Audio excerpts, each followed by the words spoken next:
Oh, hey guys. All right, I'm back. So listen, you guys can't hear me. Can you hear me now?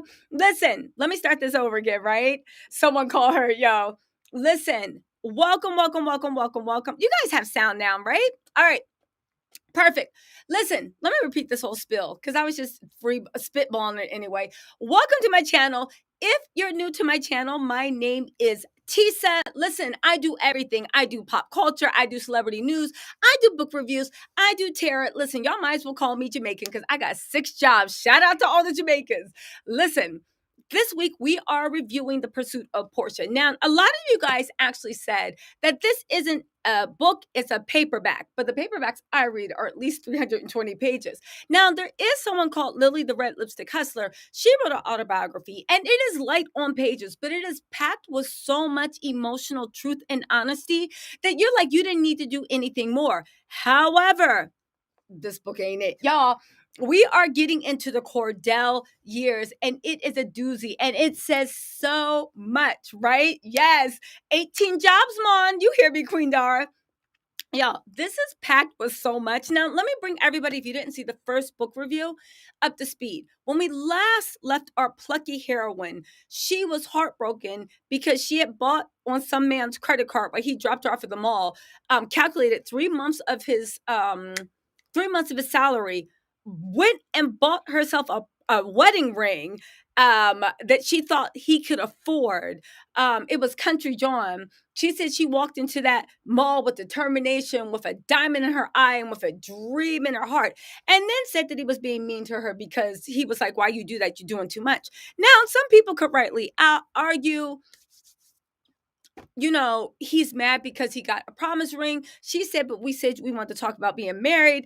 John and I were probably both sitting there like, but why you buy yourself the bracelet? Because that's the thing I don't understand. Some could say she was a sucker for love. Other people would think she thought she saw a country boy and this city girl, where the bag at, baby, where the bag at, and she could city girl him. But Country John said no. She then somehow fell into a relationship with R. Kelly. This is after the tape came out and after everybody had her on Vice. And you might be like, how'd she meet R. Kelly? Well, she was at the Bellagio in Vegas with some girlfriends, and this guy, who wasn't R. Kelly, sidled up to her and said, yeah, you look like you can sing. Why don't you sing to me? So Porsha, being who she is, decided to sing His Eyes is on the Sparrow, the same song that she sung for R. Kelly when she was on This Nation. This guy said, yeah, you good. Let's go. They flew her out to R. Kelly's place, and she proceeded over the course of months to be like a kept dog. Now, here's the thing I want to be clear. She never said, this is the thing I thought was odd about chapter 4, the R. Kelly years. Every chapter is about 20 pages. This one was 40 pages. So I guess this was like the real term. But she never said that there was anything that untoward that happened. The worst thing she could say about him is that he kept her in a room waiting, which she willingly waited with no locks, with no everything. And as soon as she demanded to leave, she actually left. I thought it was odd that with a man that has honestly destroyed so many people's lives, that she literally had nothing bad to say about him. If anything, if I was him and I read the chapter, I would think that like I still was in her good graces. I thought it was odd. And the way she used that name as a tagline, when it first came out, people were like, oh my God, she's using R. Kelly to sell books. And I said, who would be that low down? But now reading it, I'm not saying she used it to sell books. I'm saying that in that whole chapter, one, she called him Robert.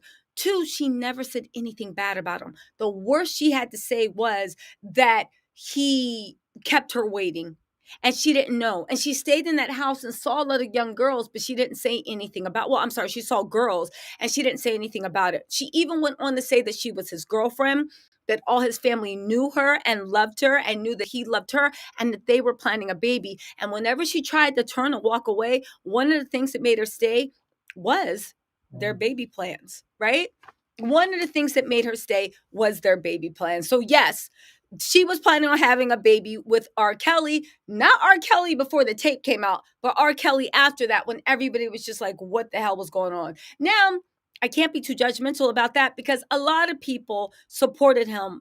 I wasn't, but a lot of people supported him after that nonsense came out. And I guess Porsha was one of those people too. It didn't make any difference to her.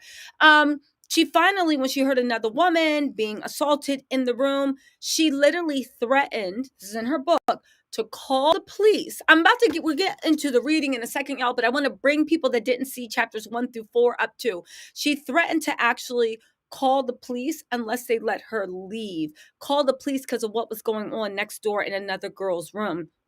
Because unless they let her leave. They got a car immediately, put her on a plane back home. From her book, she never says that she actually made that phone call to make sure the young lady that she heard being in danger was actually okay. I thought that was a little odd too, but I said, you know what? In a crisis situation, who knows how people act, right? And she said she never recounted it again until investigators showed up at her door. Now, there's a lot of stuff going around the internet, but I will say she never reported this to investigators. Investigators showed up at that door because, as you know, he is currently, and they showed up, I think, a year or two ago. He's currently being investigated for things that happened in that very house that he was talking about in Chicago. Porsha was there. She said it was a girlfriend. She said nothing ever happened. The investigators were trying to see what her role was in that. Were you a victim? Were you a Jacinda Maxwell? What was your role in this? Now, oddly enough, right? This is where it gets juicy. Let's go to start chapter 5 and I'll start reading. She gets into the Cordell years. Now, oddly enough, Cordell and R. Kelly, when she was dating Cordell, overlapped. There is a thing that when Porsha, and maybe the way that the feds actually got in touch with her, they looked at phone records. They might have even looked at Portia's phone records to make sure it's true. There are people on YouTube that said that the feds actually came to them to confirm Portia's story. However, the feds would have gone to that friend, would have gone to Portia's mom, and oddly enough, would have showed up at Cordell because those would have been definitely 3 people that she actually contacted while she was there. Not because she was in trouble, but even in Portia's book, she said she called a friend to be like, girl, and that friend was like, Porsha, don't worry, we'll get you out of there. This could be the same girl that actually introduced her, had a party to introduce to Cordell. I have a theory on who it is, but I'll get to this in a second, right? I'll get to this in a second. Now, I will say, right? I will. Thanks, B. I will say that let me read a little bit and then I'll let you know my fan theory. But I do know that Cordell would have been one of the people to get contacted because her and Cordell were talking the same time this R. Kelly stuff came. Now, how serious this were, who knows, because this is important. Y'all ready? All right. Chapter 5 starts off saying, my feet hurt. It was another Friday night and I was in the club. I wasn't my first time at the Tongue and Groove in Buckhead, so I managed to skip the line and walk in, my stilettos barely hitting the pavement as a valet parked my car. Now, you will know from Portia's book, if you didn't see my first book review, if you haven't, go watch it. Porsha seems to delight. I don't think that she's a girl's girl because she delights in always letting us know that she's not like those other hoes, right? When she's at a music video, she's sitting by the crafts table, minding her business while these other girls are being thirsty. But girl, you at the same music video doing the same thing. She delights in letting us know that she's different. She delights in letting us know that when she was an NFL football player's girlfriend, everybody was white or mixed, which I said, okay, that sounds about right for the NFL. But then she said that with her long weave and with her baby hairs thing, she didn't look like a regular black girl. So that's why people accepted her. To which I looked at her and said, girl, why are you acting like you're Bruce Wayne, that you took off a mask and was like, haha, I'm regular black? First of all, baby hair, for those of you guys that know, has just now, again, in the black community, we always have our baby hair laid. There is a whole generation or two of people without edges because of perms, dax, gel, all that shit that makes our hair fall off and thin our edges out, right? However, right, for you to be sitting there back in when Porsha was 24, that was like, what, 15 years ago? For you, or 24, 25, that was 15 years ago. Baby hair 15 years ago was something only done in the black community. One. Second of all, you got a 30-inch weave under your butt. That was second. Third of all, why would anybody think that you weren't a regular black girl? What were you telling those people? Were you telling people you were part Cherokee? Because to anybody else, it's like, Okay. It's like me being like, they didn't know I was a regular black girl. And you looking at me like, Tisa, shut up. Of course you're black. What dummy doesn't think that you're black? Look at you, girl. Right. And also the fact that she is like, I looked exotic, but that doesn't mean that you should put down in a world that judges black women so harshly. So you were just trying to let us know that you looked extra special, which lets me know that I don't know. Portia has issues with that type of things, and it's very interesting that she would have issues, especially to distinguish herself, saying she didn't look like a regular black girl, and a million men had told her that. So she, as messed up as it sounds, she had no choice to accept it. That because she looked exotic, she was higher up. And it's like Portia, some guys that were trying to hit, and when guys are trying to hit, they'll tell you anything you want to hear. I could be like, do I look Martian? And people are like, yeah, girl, you look so Martian. The fact that you let guys tell you dumb stuff and gas your head up because they understood, and I think men do, that you wanted to distinguish yourself from the regular black girls. Again, you guys, don't jump down my throat. These are her words, not mine. All right, it's just the point. Listen, I'm black, Portia's black, that's it. But I think with women, you understand the terminology and the mindset of someone that thinks because they got their baby hair laid down and a 30-inch weaves down to their butt. These are Portia's words, that she didn't look like a regular black girl. She looked exotic, and that's why the women accepted her. Even though, again, this goes to Portia's intelligence. 15 years ago, only, now Kylie Jenner does it, but 15 years ago, we're the only ones that had our baby hair slicked down. And we weren't the only ones with weaves, but we were the only ones that were really into the baby hair culture. So 15 years ago, if somebody saw somebody with baby hair, they automatically assumed that you were black or black adjacent. That's all I'm saying, right? Again, this goes into how, she didn't want to be at she didn't want to be at the nightclub, but when she rolled up, she was a VIP. Again, she wants to be looked at as a naive sweetheart, but she doesn't. But at the same time, she wants us to know that she's running stuff. It's interesting to say the least. Now, right? You guys, can you please? You guys, also, there's 441 people in here. Y'all, please don't Simon Gabodi at me. I am not Porsha Williams. Can y'all please hit the like button? It is free. Now, if y'all really want to show some support, you can sign up for my $4.99 membership. You can sign up for my $4.99 membership to get inside tea for all your favorite housewife stuff and also all your favorite celebrities. I do keep my ear to the ground. If you see my expose, you know that the receipts are real. So if you're into gossip, if you're into long farm gossip, where I go deep into family history, deep into this, deep into that, and keep you entertained just as funny, sign up for my membership, $4.99. But if you don't want to do that, please hit the like button. Please. Isn't this December? Aren't we supporting Black-owned businesses? Hello. Okay, so let's see, right? Okay. Now, she said the air inside the Tonga Groove was a mix of weed, sweat, and the strongest colognes and perfumes, all mixed together in a late-night concoction, yet somehow still smelled sweet. Y'all, listen. Nietzsche, what? Thoreau, what? Plato? Aristotle? Yo, this is one of the biggest writers of our time, right? Look at that, right? My girl and I were waving around men who were steadily grasping at our waist and lightly brushing our butts so we didn't feel it, making our way to the bar. Now, she's talking about how, let me fast forward. She's talking about how she's ordering drinks, right? Trying to act like she wasn't sucking her stomach in. I get it. It's cute. Hey, Star. Thank you for the super chat, Star. And Lakita. Y'all, Lakita, welcome to the Tattle Tells family. Thank you. And thank you for that super chat, Star. Now, she said, I opted to hug the bar a bit tighter, not wanting to take up more space in the room, even though I wasn't really a big drinker back then. Okay, right? What am I doing here? No, seriously, why am I here? She talking about how she was watching the DJ play music, right? And she said it started to get a little old to her because, the DJ was playing the same songs in the same way. And every time somebody said, hey, the crowd would go, hey. When the DJ said, ooh, the crowd would go, ooh. To which I said, yeah, Porsha, you were the regular at the club. Note to self, if I ever go to a club and I start to know what the DJ set is, that's the first hint that you in the club too damn much, that you even know what the DJ is playing. You're like, but you just played that yesterday. And the DJ is like, girl, I'm playing this for the people that come 1 or 2 times a week, not for the whole thing, right? Now, y'all, we getting to something good, right?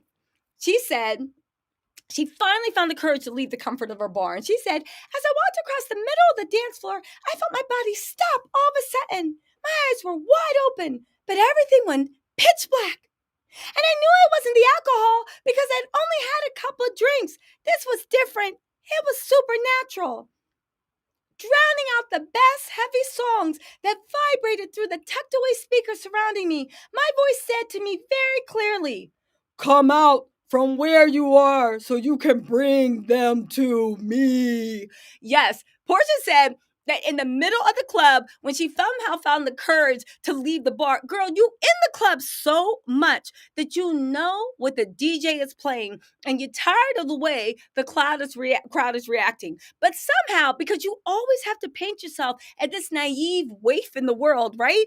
You always have to paint yourself as this naive thing in the world, even though she is far from, and again, when I say she's far from naive, Porsha is very, very emotionally intelligent. This is what has propelled her to her status. She is super emotional. I know y'all think she's a big dum-dum, and in some ways she's dumb, but we all got our blind spots. I can be dumb in some ways too. We all got our blind spots, right? But she's super emotionally intelligent, but she tries to play. She tries every now and then showing her hand because she's proud of how emotional intelligent she is, but she always tries to hide behind this facade of innocence. Not being innocent doesn't mean you out in the street dropping it low and spreading it wild. Not being innocent to me means that you are aware of the ways of the world and you are aware of the way humanity reacts to people. A child is innocent when they walk into the living room and dump their cereal on the rug and everybody's looking like, why'd you do that? Because they don't realize that the way people react, because they don't want to have to clean up the rug. You see what I'm saying? But anyway, Porsha said, for those of you guys that are just joining, hit the like button. Porsha said that somehow she was sick of the club. She had been there way too often. She even knew the DJ set, but she was somehow a wallflower, hugging the bar to feel more confident. She said when she pulled up, she just passed the keys for the valet and hopped in like it was a, what was in back then, Busta Rhymes? Like it was a Busta Rhymes video, right? Or Annie Up. Y'all remember Annie Up? Yo, get that dough. Get him, get him, get him, get him, get him, get him, get him. Annie, okay, she walked in like they were playing Annie Up. She dropped her keys to the valet and she rolled on into the club, but yet she's a wallflower that couldn't leave the security of the bar. Girl, shut up. And she walked into the middle of the dance floor because if there's anybody that's ever been nervous or feeling awkward in the club, the one thing they do is walk to the middle of the dance floor because that's where all the wallflowers hang out, right? The middle of the dance floor. Anyway, while she was walking there, she heard God's voice drown out all the bass, almost blacking out Supernatural saying, come out from where you are so you can bring them to me. Now, for all my Bible thumping Tattle Tells, now I respect all religions. I am not very religious myself. I am spiritual. Let me know if that is a Bible verse. I'm sure it is because I know she didn't think about come out from where you are so you can bring them to me. Is that a Bible verse or something that happened in the Bible? I don't know. No, Porsha, it might be something from Sodom and Gomorrah. Now, she wasn't shocked by this, right? Or even scared to hear God's voice. Girl, I hope you weren't scared to hear God's voice. She said, it was the most familiar voice I'd ever heard, almost like my own. And honestly, I was relieved because after years of speaking to God, pleading with him and asking him so many questions I had in my life, he had finally answered me. So she talks about how she'd been in the church circuit deep. Her mother in her 20s, her mother became attending Baptist church in Atlanta and began serving God through evangelism. She started taking it very, very serious too. All right. I mean, seems good. Everybody finds their purpose and finds their voice. God found Porsha on the club in a dance floor, but we'll see, right?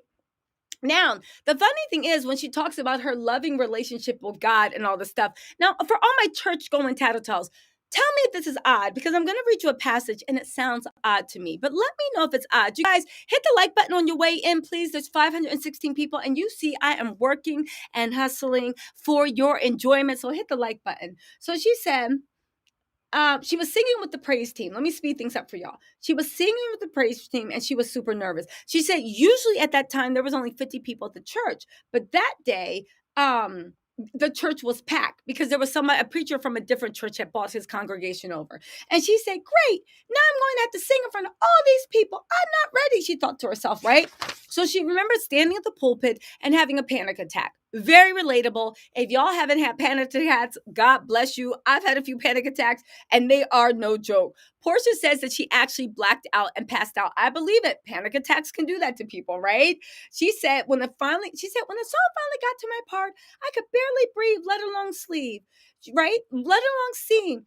I might have let out a Jesus, but by the time I finished singing his name, I was on the floor. I kid you not. I saw blackness, and I literally hit the floor. I passed out completely, not a little bit, no, out. Now, you guys, I will say, Porsha's book is like Porsha's show. I would say if you want to laugh, I would consider picking up this book. If you guys are doubtful on it, you can go to Kindle and purchase it. If you don't like it, you can always return it. If you can go to audiobooks, because it's narrated by Lauren also, her sister Lauren. She said Lauren voiced over some parts of the audiobook because some parts of the book were so painful she couldn't talk about it. I read this book. Ain't nothing so painful. Porsha was just busy, literally island hopping with Fallon's husband at the time. That was Fallon's husband. Porsha was busy island hopping with Fallon, and she outsourced that to Lauren because we know that she uses Lauren for all the stuff she needs, right? Now, here's the thing, right? She said when she passed out, she came to, and her church family was all around her. I found this up at Tattle Tells. Let me know if this is appropriate church humor, right? The Holy Ghost done got Porsha. This is what everybody was saying. The Holy Ghost done got Porsha. Praise him, praise him. They were all fanning me and making sure I was okay. Meanwhile, to cover up my embarrassment, I hopped up and joined the rest of the congregation saying, Jesus save me, Jesus save me. God, please forgive me. Now, is that church humor or is that disrespectful? I didn't know, because to me, it read disrespectful that you're in the house of God, I would think, where you should be the most honest, and around your church family where you should be the most free. But then again, I'm not a regular churchgoer, so I don't know what happens in congregations. Is it normal to lie in the house of God and to make a joke out of it? Again, it struck me as odd, but I'm not a big churchgoer, so I don't know. Maybe that is like church humor, right? She said, so after that for years, she went to work and she went to work and she went to church, went to work and went to church. That was it. And it was everything to me. I found so much joy in his words and his promises. Okay, listen, I know for a fact from my source. Well, I don't want to say I would know for a fact. My sources tell me that passage right there was bullshit. You literally went to work in church, but you were also prominent on the Atlanta social scene, because I don't care what y'all say, the Real Housewives of Atlanta doesn't pop up on people that don't go anywhere, right? Now listen.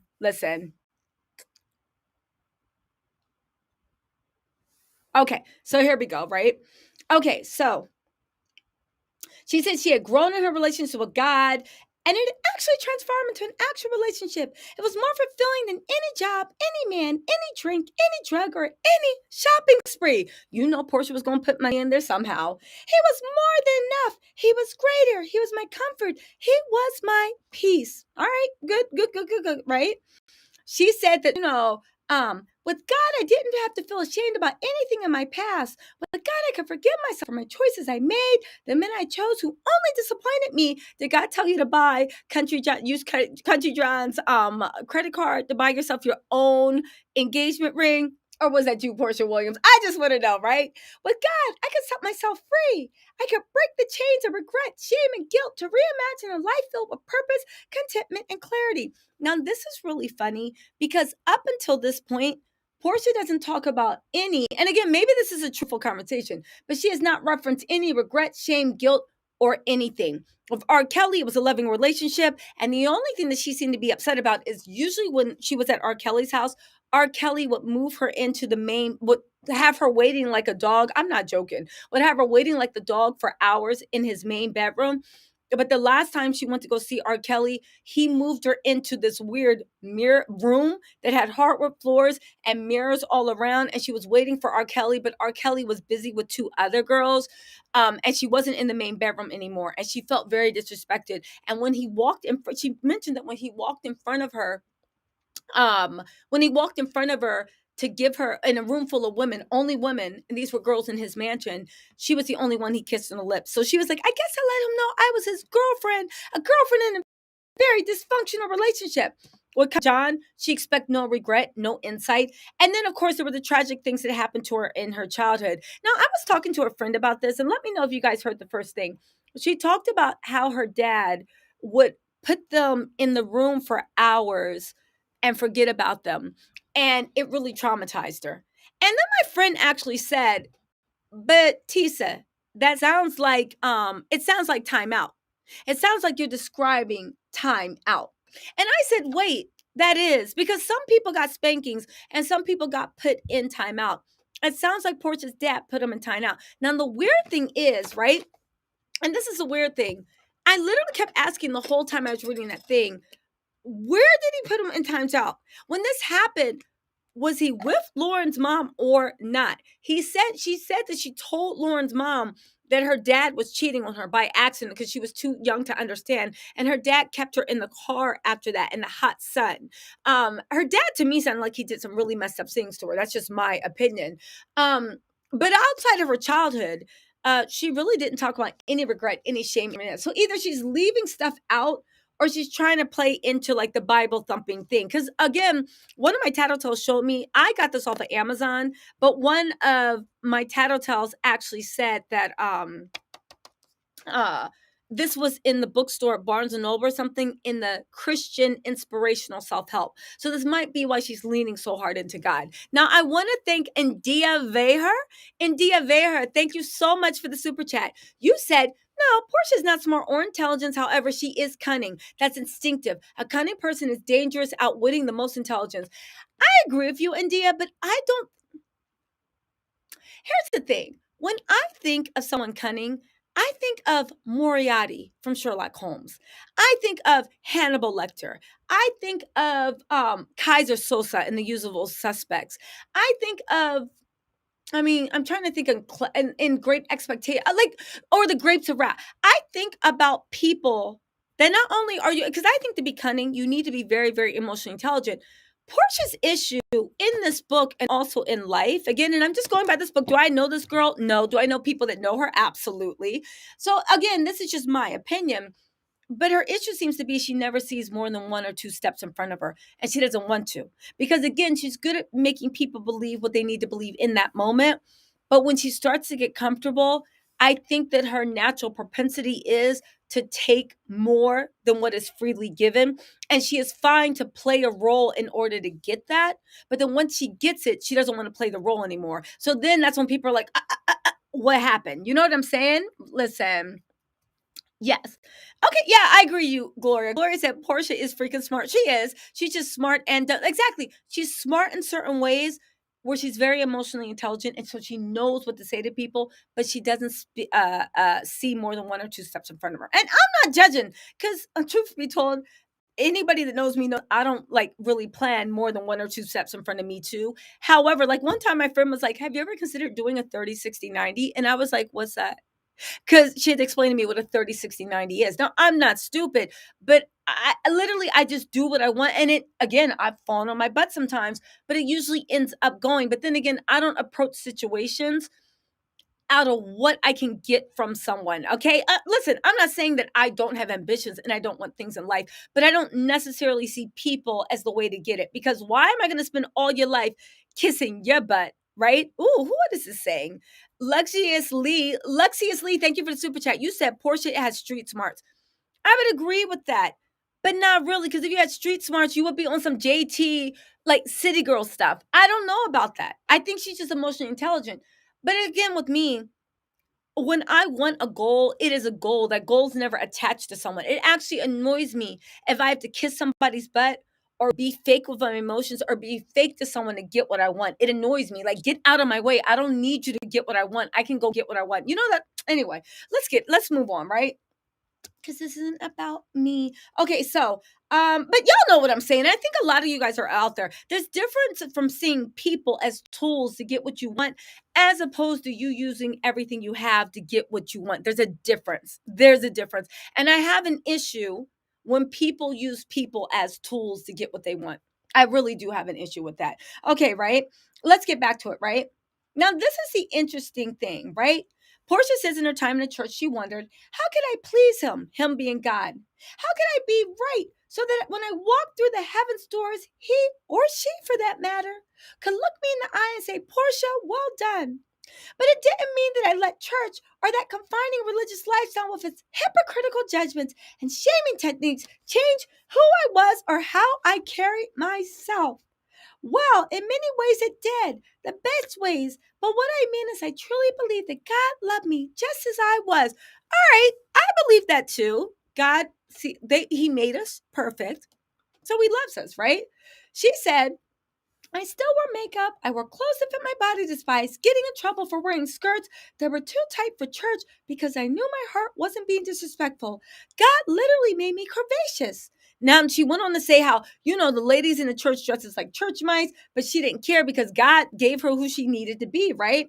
I'd always felt God had chosen me for who I am and wanted to use me just the way I am with some tweaks. I knew that I'd be most useful to God by simply being me. All right, this sounds good, but once again, Portia's propensity for putting herself over other women comes out. This is a book review, and you guys, before y'all be like, oh, you're reading too deep in it. Ma'am, this is an autobiography. People are writing this because they want us to dissect the way they live their life and their takeaways on it. That's what people do in book clubs, all right? So here's the thing, right? She says that. And she talks about her pain for how she was judged by the church women for being courageous, not doing this, not doing that. But then after she heard God's voice on the dance floor, right? She said, I blinked and I was back inside the club, feeling like I had been dropped back inside my life, but feeling distinctly different about everything that I saw about me. The women grinding up against the men, the groomsmen taking shots at the bar, and the D-cup bartender who was intentionally leaning over while making drinks. It didn't bother me before God's voice had spoken to me, but now I saw everything with fresh eyes, and I couldn't stand any of it. It's funny to me how you literally just got saying that the church women judging you for your body and how you wear your dresses and all this stuff was so mean and hypocritical and narrow minded. But here you are hearing God speak to you. And all you did when you came out of it was look around and see the bartender working with her D cup. She can't help a D cup. That's the way God made her. You see people grinding against men. Yes, it's club. That's the way people dance. And groomsmen taking shots in celebration. And you're disgusted by it. You hear God's word going through your body. Now, and I'll be honest with you. Have I ever felt God's word going through my body? No. But I would assume if I did, I would have had a higher purpose and a higher calling. And it's just odd to me that the first thing you do when you say that you had this supernatural experience is turn around. It's turn around and judge every woman in that place. And the bartender with the D cup intentionally leaning over. But again, that intentionally leaning over, Portia, when somebody makes drinks, they have to lean over. So because I've been a bartender before. When someone makes drinks, they have to lean over. So now you're even projecting again the same way when she was at the music video. And she said that the girls were being thirsty. That's your opinion, Portia. That is not fact. The same way this D cup bartender was leaning over. That's your opinion, Portia. That's not fact.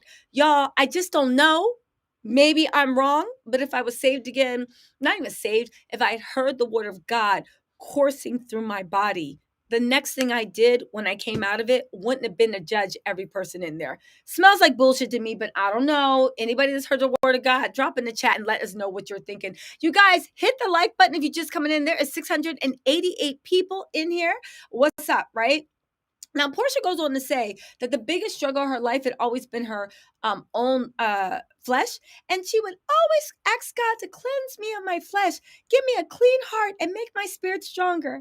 Now, we all know, for anybody that saw season 13 of Real Housewives of Atlanta, the Bolo Gate, we know that Portia is weak in the flesh. We know that when she saw Bolo and that thing was stinging and she slid off that couch, like literally. Now, the funny thing is she slid off that couch like she had lost her. And remember when she said to a house full of women, somebody eating tonight. We know Portia is weak in the flesh because Honestly, I don't care what y'all say.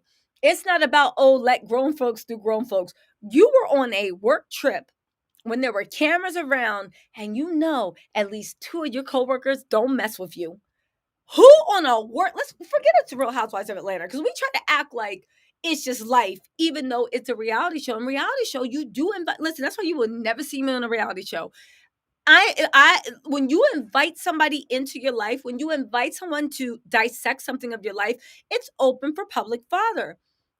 On if you are, I don't care if you work for a law firm, if you work for McDonald's, or if you work for TGI Fridays, if you are on a work trip and you are surrounded by coworkers, and you know some of those coworkers got mad beef with you and can't and waiting for your downfall, according to her, right?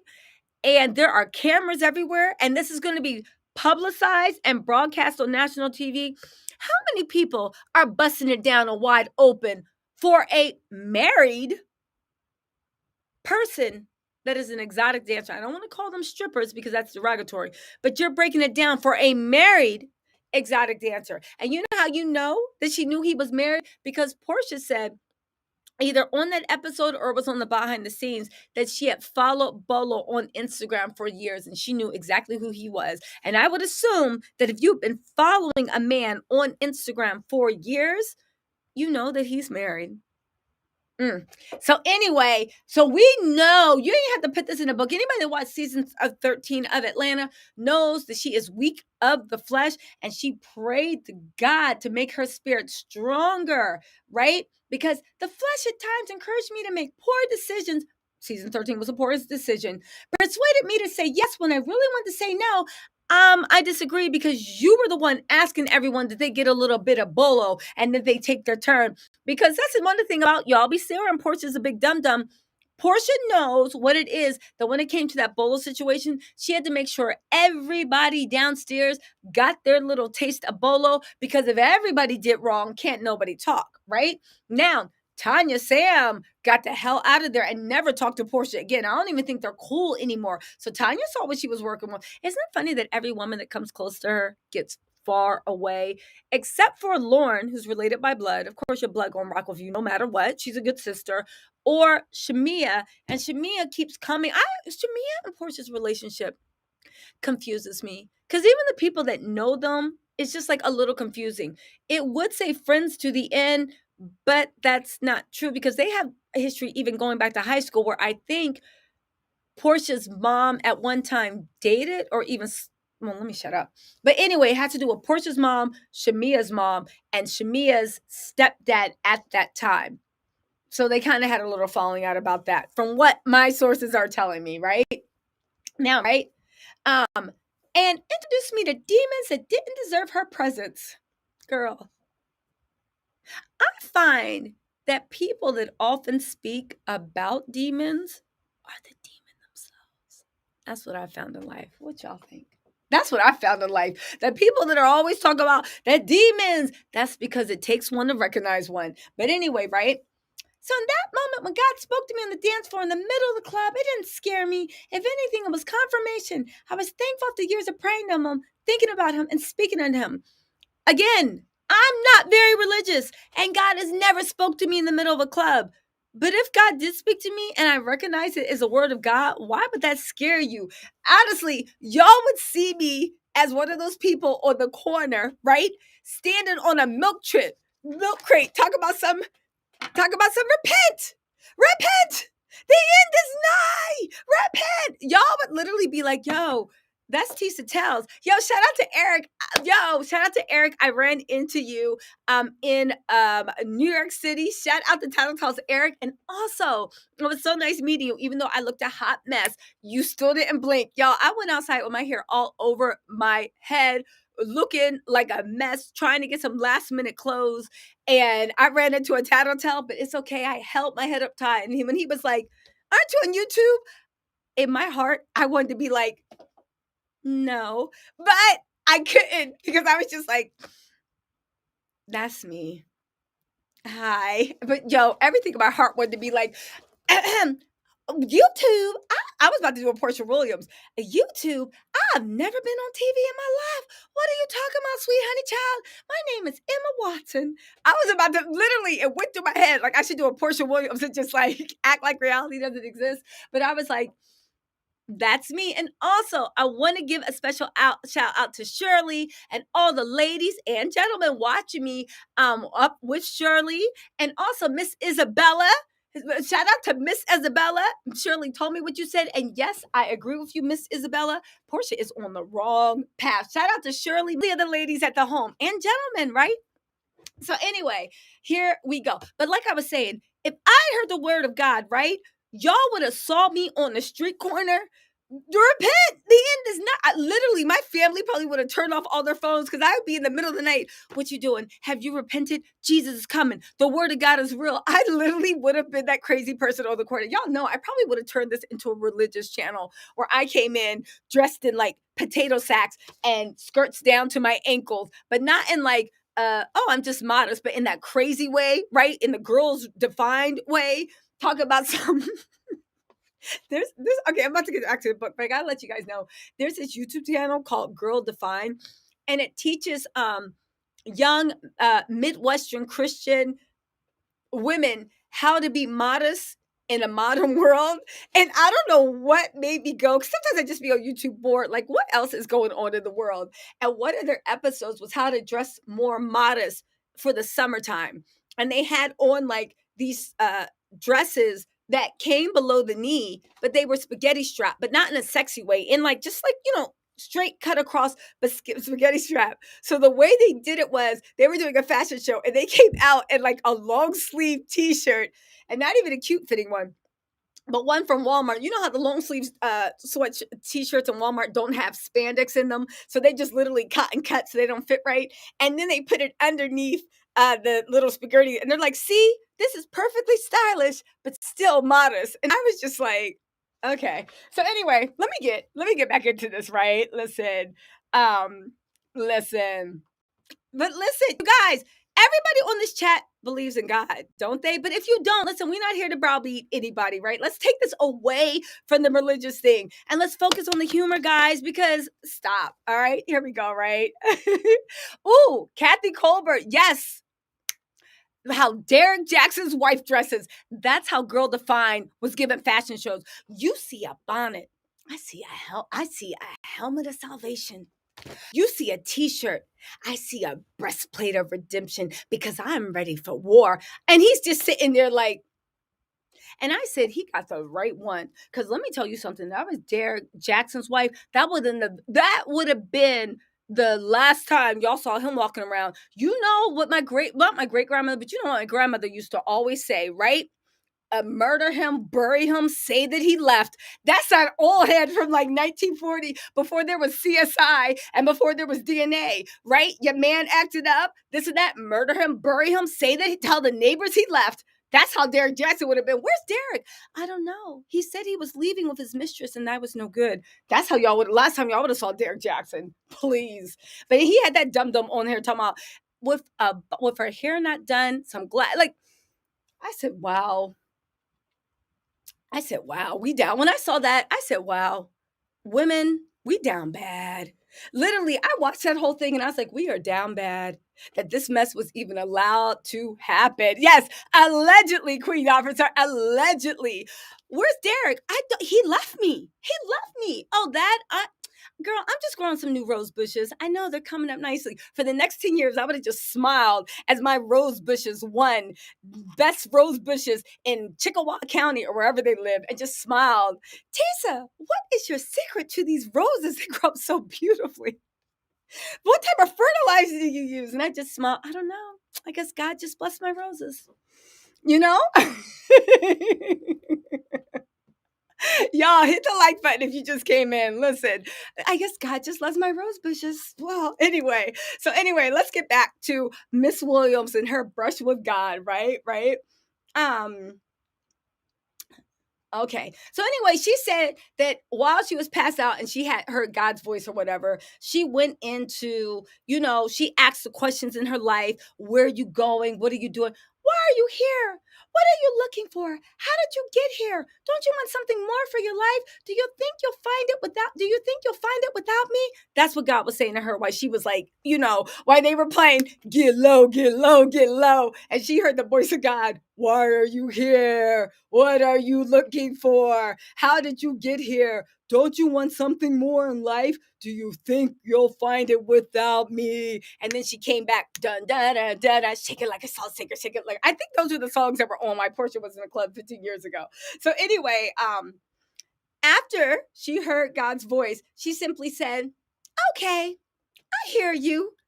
That was her reaction to hearing God's voice. Okay, I hear you. So the next minute, right?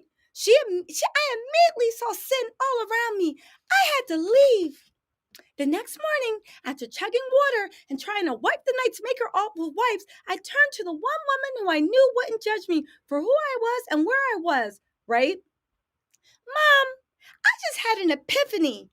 I told her reaching for more electrolytes to ward off any hangover that had my name on it. Now, this is the one thing about Porsha that annoys me, and this is Porsha's brand. Porsha will lie, lie, lie, and then turn around and tell another lie that contradicted the first lie. I thought that you lied to make everything make sense, but Porsha just said shit. You just said that you hadn't even had 2 drinks. Till, as a wallflower, you walk to the middle of the dance floor. I don't care. I don't know who you are, but every time I felt uncomfortable at a party, the last place you would find me is walking to the middle of the dance floor, right? But she did, right? She heard God's voice telling her to change her ways, and she saw sin all around her, and she immediately left. But now we're cutting to the next morning where you're wiping off your night's makeup with makeup wipes. Why didn't you wash your face when you got home? Because according to you, you hadn't even had 2 drinks and you weren't drunk. And now you're reaching for electrolytes to ward off a hangover. Why? You didn't even have 2 drinks. And you said you heard God's voice and you went home. So what is it, Miss Williams? What is it, Miss Williams? Did you stay and get low and be like, okay, I hear you. Pass some more Henny, or did you leave immediately? It just don't make sense. All right, so I was standing in the club last night and I was looking at everyone there. Like, what are we doing? What are we really there for? Well, what do you mean, Porsha? My mama said, her voice dripping with honeyed understanding while she wiped down the countertops in her kitchen. This girl swears she is the Homer writing the Iliad.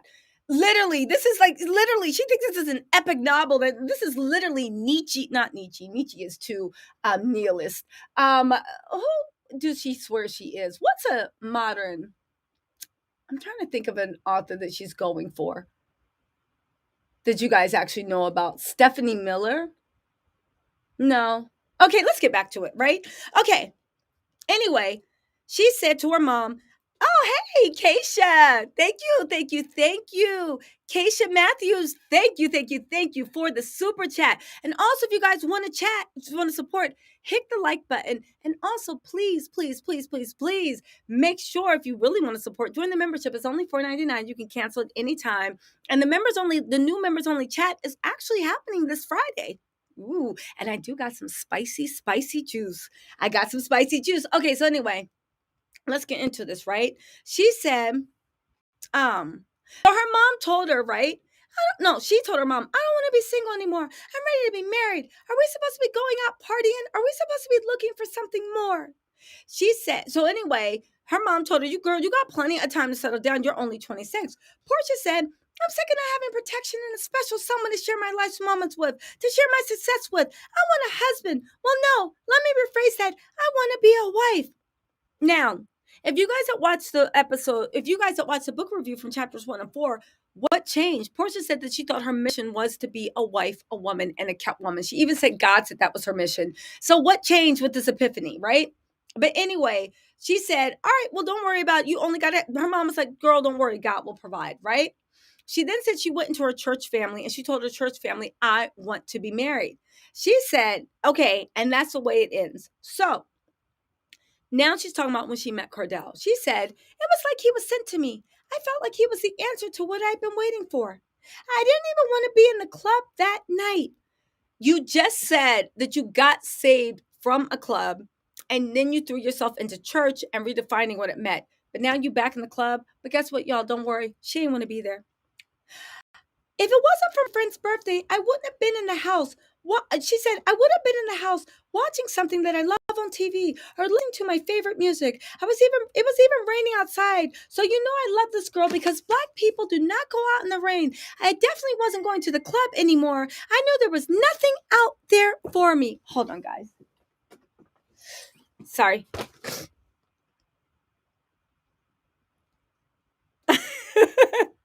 Thank you, Layla. Thank you, thank you, thank you. So she said after that, now here's my theory. I have a theory that Porsha is overlapping timelines because it was everybody in Atlanta that I know say that the girl that she's talking about for the birthday, everybody says that Porsha met Cordell at her friend's birthday party. All my sources in Atlanta are saying that this friend that she met Cordell with was the same person that got her signed up for Real Housewives of Atlanta. Again, this might be convoluted, but they're saying that that same person is the person that Porsha betrayed that night in the alley. I think, what's that girl that's friends with Porsha? She's really, really pretty. Listen, thank you, babe. She's really, really pretty.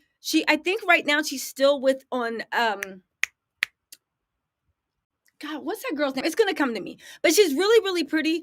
And she was like literally, I think she was a stylist for Porsha at that time. Really pretty, really down to earth, right?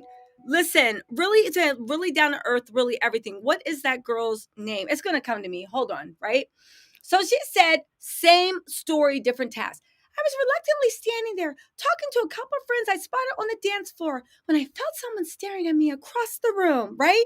His eyes were piercing through the crowd. I felt them instantly. Why is this dude just staring me down? What is going on? Portia, shut up. You dated R. Kelly. Stop acting like you 16 years old at your high school or 16, yeah, 16's high school, at your high school dance, wondering why a boy's looking at you. You dated R. Kelly. I don't care how consensual it was. You seen some things, girl. Now, she never said R. Kelly did anything untowards to her or nothing that was not consensual. But I'm willing to guess any woman that's dated R. Kelly saw some things. So stop acting stupid, right? Now, she said, when I finally looked at him, it felt like I was staring at one of those romantic comedies where you meet somebody's eye and everybody around you disappears. And it just feels like you and that person are the only ones left in the room. That's how I felt. I felt like he and I were standing there, staring at each other's eyes on an empty dance floor. Porsha is writing her own fan fiction. And I low-key love it. All right? Somebody came and said, my friend's interested in you. I heard a man say, breaking my gaze, at this handsome man wearing a collared shirt, laid wide open, a little too wide. Think disco. So tell him come talk to me, I replied, already knowing what was about to happen. He's a little shy, his friend pressed. He's shy? Well, I'm not going to talk to him through you. She said, eventually Cordell came over as I predicted he would. So you're trying to make us believe, again, the hypocrisy, that you're this naive waif, that a man's looking at you across the club, piercing your soul, and you don't know what he's looking at, but you knew that he would come over to you just as I predicted. Girl, pick a lane. Are you naive and innocent, or are you a woman that understands the world? And here's the thing, you ain't got a lot to kick it. Whichever one you choose is fine. But when I'm reading a book, not watching the Real Housewives, not watching Porsha, when I'm reading a book, can you at least tell something consistent? Because that's one thing I will say in life. The truth is consistent. It can be unexpected. It can be whatever. But the truth is a consistent narrative, just like someone's character. Someone's character might be zany, but a little silly, but a little bit cunning, but a little bit manipulative. That can be your truth. But there is an overall consistency to the truth. And it's not something in words. It's just almost like a song that when your mind hears it, your mind's like, I love this song, turn it up. That's the way the truth sounds. It's something like a song that you're like, wait, I think I know the words to this song. Again, and every time Porsha says stuff, especially in this book, it literally sounds like 504 music, 280 megahertz music played like backwards. Ain't no rhythm, ain't no truth to it. Anyway, she said, I'm sorry I didn't come over at first. He said in a deep voice tinged with southern sensibility. But I think you're very beautiful. Now, she says Cordell was New Orleans. She talked about how he was 10 years older than her, and he had the type of body, that his clothes couldn't hide. She said Cordell was a little tacky, right? She said that the 10 years older probably explained the clothes, but I didn't mind, which made me giggle because I said, when you saw Simon, you said this fool is 60 years old, is 20 years older, and he probably got an AARP card. And so that probably explained that two-piece red velour sweatshirt that her fiance, Simon Cambodia, with the black sneakers was fond of wearing. You can tell when Simon left Fallon because he was shopping at like Hanes, wearing Hugo Boss. Anyway, let's get back on this, right? Now, she said he had a strong presence. He had a great voice. He had a gig as an ESPN correspondent, blah, blah, blah, blah, blah. She keeps talking about how beautiful his body is, which made me also think, because I said, okay, you definitely pay attention to that type of stuff when it comes to mid. So again, like Dennis said, why she was Simon. And before you say she's in love with his personality, we all saw Simon on The Pursuit of Porsha, and we know he has a personality of a bowl of cold, lumpy, unflavored oatmeal. That's Simon's personality. So please, girl, please. Dennis, I can see, because Dennis is funny. Now again, forget about what you think about Dennis's looks, because we all know people, all of it, men and women, right? That may not on paper be the most conventionally attractive, but there's something about their personality. There's something about their voice. There's something about the way they make you laugh, or they're quick-witted, that you're just like, oh no, they're cute, they're pretty, they're handsome, right? Because their personality is part of their allure. Simon ain't got none of that. Dennis does have personality, right? Or maybe standing next to that cold, lumpy bowl of cold, unflavored oatmeal, Dennis looks like he's like Frosted Flakes, right? Mixed with Cocoa Pebbles and pour it with chocolate milk over it. Anyway, now here's this. We're getting into some hypocrisy. You guys have to pay attention to this because she slips it in real easy. On our first date, which was his favorite restaurant, Fleming's in Duluth, Cordell picked me up from my condo. I remember being so charmed by it all. It was so old school and so romantic and so perfect. All right, start off good. He's taking you to his favorite restaurant. He's definitely investing time with you, right? It's like he was really listening to me, like he was really hearing me. I felt like he really saw me. He got me, right? So when he told me during that date that he was single and never wanted to get married, I didn't pay attention to him, because what he didn't know was that in that moment, God had already told me he was going to be my husband. I felt so safe, so comfortable, so secure. Cordell always wanted to be around me, and when he wasn't around me, he always wanted to know where I was. At that time, I loved him. I loved that he cared so much about where I was and who I was with. He made me feel protected because I craved comfort and covering, and I didn't realize it was a red flag. I'll never forget, I was headed out to eat with my cousin Tiffany. So she gets into the thing that it was a few months. This is important, y'all. Remember this. This was a few months, maybe even 6 or 7 into our relationship. Now, Cordell asked her, girl, where you going? And she was like, I'm going to eat with Tiffany, Baba. I'm paraphrasing, right?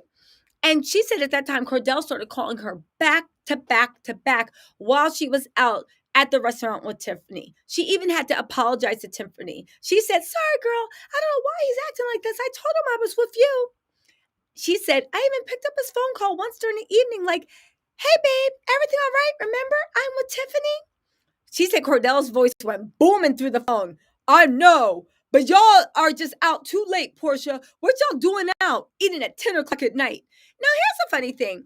I thought Cordell was being possessive. And the thing is, everybody said Cordell's controlling her. But if y'all ever knew Atlanta, I don't know what night it was, but are the restaurants open past 10? I'm being serious, not the club, but the actual restaurants. Because when I was in Atlanta and I was trying to order something through DoorDash, things were closing down at 9:30 p.m., right? I just want to put that out there, but I don't know, right? Anyway, she said, Cordell was yelling so loudly, surely my cousin could hear him sitting beside me at the table. I was embarrassed by his behavior. I hung up on him. There's no rationalizing it. There's no reasoning with them. Now, y'all, remember, pay attention to all this. Porsha, Cordell, and this R. Kelly thing all overlap. So as much as Portia's saying like Cordell was always around her, this and that, Porsha, you were in those streets too. Also, stop being dramatic, girl. What you mean his voice came booming through the phone? You on a cell phone, girl. Turn the volume down. Shut up. If we can all be on our work phone or our cell phones at the office, talking to our significant other, our friends, being like, yes. And what else is it, Mrs. Duluth? And meanwhile, nobody can hear you on the phone. Shut up, girl. Turn that cell phone down. But I'm about to tell you where. Pay attention to this because it tells you about this is Porsha's origin story, and we need to actually pay attention to this, right? So I was straight up ignoring the warning signs because I don't rationalize it. Well, he loves me. He's just looking out for me. He cares for me. Cordell felt like the first man in a long time who was really invested in me and my future. Now get this. She had been dating with him for 6-7 months. Cordell loved him. He was investing in her future. Let me tell you how he was investing, right? I was still having a few bumps with my daycare and trying to make payroll while expanding the business. And after venting one evening, I remember asking him, "What's going on?" I remember him asking me, "What's going on with your business, Porsha? Why is it so disorganized? Why is everything upside down? Why is it difficult for you to pay your workers sometimes? It's hard for you to make rent. What's happening?" Now, to this I believe, right? If someone loves you, they help you and they invest in you. They do. If Porsha had it, I'm sure she would invest in the person she loves. So I said, okay, this tracks, but hold on, guys. I'm getting there, right? But he didn't say it in a way that made me feel bad or ashamed. He truly wanted to know and wanted to help me. He came over that night and went through all my mail, my bills, and wrote out a budget. Again, he seems like he's a top-notch person. It's easy for someone to throw money in a situation. Again, for anyone to take the time and actually invest in you and help you grow, I don't know, it sounds like a winner. He didn't just hand me money to help me out. Like other men in my life who had done in the past, he patiently mentored me. Again, Cordell is obviously a smart businessman because you will see this. But she said, he felt invested in me from the very beginning. He didn't throw money at me. He was really trying to make me a better businesswoman. Cordell was giving too. I mean, this was a man who, when we were eventually engaged, flew me to Vegas and dropped 80,000 on me just because he wanted me to have the dream, the life. This man took you on an $80,000 shopping spree. Now you'll see this is something common in Porsha's book. Please pick this book up because it's good. I want y'all to comment in the book club. He spent 80,000 on you, but the thing that we know this is her wedding dress cost 25,000. She had a $3 million wedding. He invested 171,000 in her daycare. We know all this because Porsha itemizes every dollar a man gives her. Again, it's funny to me that Porsha doesn't care if anybody thinks she's loose, doesn't care about being a man stealer. The one thing she wants us to know is that Porsha has money, which leads me to believe that Porsha's life of growing up middle class and having money kind of is bullshit. And maybe she grew up a very hard knock and she doesn't want us to know because I've never seen anyone, and again, it's first time for anything, but I don't know anyone that grew up where money was, I'm not saying you got to be rich, but where survival wasn't an issue that clocked dollars. Now you can brag and be like, yo, we had a lavish wedding. He bought me the wedding dress of my dreams. He took me on a shopping spree. Ain't nothing wrong with bragging. This is your book. But I find it odd that she lets us know exactly how much. Same with Simon, the way she let us know on the show. And this isn't the big reveal. I'm getting to the big reveal. Hold on. The way she had to let us know that Simon had 5 cars and rich and this and that. It means a lot that the people need to let her know that she has money. But again, people told me that's because she tries to keep up with the Williams side of the family. When her dad cut her and her mom off, they didn't have that much money, and it was very hard for them. And the Williams always were they did very well for themselves. So Portia's always trying to not keep up with the Joneses, but keep up with the Williams. But let's get into this shocker where you'll see the making of the current villain, right? She said, where was I? Oh, okay. Anyway, right? She also said that Cordell loved being around her family. He didn't mind coming and sharing her world with them. At this point, they've been together for about 7-8 months, right? She said that she brought Cordell to her mom's house. Her mom met Cordell, and she wanted her mom to meet because her mom can easily tell if a man is wasting her time. Now, I would like to say from the pursuit of Porsha is Portia's mom, maybe she lost that sixth sense because if you didn't tell your girl to run from Simon, and here's the thing, I can understand Porsha because Portia's a big dum-dum for the men she dates, right? So I can understand Porsha not seeing it, but I don't see her mom at 60 years old not only seeing that Simon didn't really have good intentions for her daughter, but also that he didn't really have money. That's what shocked me. Maybe Porsha, but Miss Diane, you 60 years old. I don't know. I would think at 6 years old, I would be able to recognize a hustle, right? Now, she talked about when Cordell met her mother, he immediately hugged her, right? She said to her and Cordell, we were giggly, almost like teenagers, around each other back then. When I looked at him, he looked right back at me, piercing me to my soul, even around my mama. Porsha, you are 25 years old. You were spending the night at Country John's house. You were going and spending the night at R. Kelly's house, and your mama knew it. So now you're trying to say, even around my mama, like you 16, girl, shut up, right? But hold on, here it comes, you guys, right? Here it comes. She said, I felt like Cordell saw me like no other man had seen me before, as a wife, as a mother, and more important, as a woman, deserving of his attention. I just cherished him for seeing me for the woman I was destined to become. She even said that whenever she was at her mama's house, Cordell ended up sitting at my feet on the floor next to me. He looked at me with admiration. He worshiped the ground I was on. She said, now here's the thing. Pay attention to this, y'all. Still, it wasn't long before I started noticing a pattern. Cordell would take me out at a certain time at night. He'd only take me to dark bars, or we go somewhere where we weren't around a lot of people. Now, girl, you said that on your first date he took you to his favorite restaurant. So already I'm like, something's not adding up. You're either lying about going to his favorite restaurant on the same date, or you're lying about this, right? I was just happy to be with him. I didn't really think about it because I was just happy to be with him. I was enjoying his company. I didn't care if we were the only people in the restaurant sitting in the corner booth with our backs toward the door. But after a while, I started to notice that it felt intentional, almost as if he was hiding me. His word gets good. She said we were at the Bucket Shot. They were at the Bucket Shot in Buckhead, right? And it's a sports bar. And they were in a corner booth that wasn't facing the door. Girl, the booth facing the door is the worst booth in the world. What you talking about? It's a sports bar. All the booths face the TVs. Who has a booth facing a door in a sports bar? Just tell me. Have y'all ever been to a sports bar where there's a booth facing the door? I haven't. Okay, so listen, right? I don't even watch sports. And I know just from like my boyfriend dragging me to go watch football, I know that all the TVs don't face the door. So I already was like, all right, so I know which one's lying. You're lying now, right? But hold on, you guys. It's getting good, right? She says, right? I'd had enough. It kind of feels like you're hiding me. Now, at this point, they've been dating 8 or 9 months, actually close to a year. No, I'm not. He said, acting incredulous. I know you have a son, though. Are you still your son's mother or something? What's her name? It's Brandy, right? Seriously, what's up? Now, how you been with the man for almost a year? He's been at your mama's house, rubbing your feet. These are Porsha.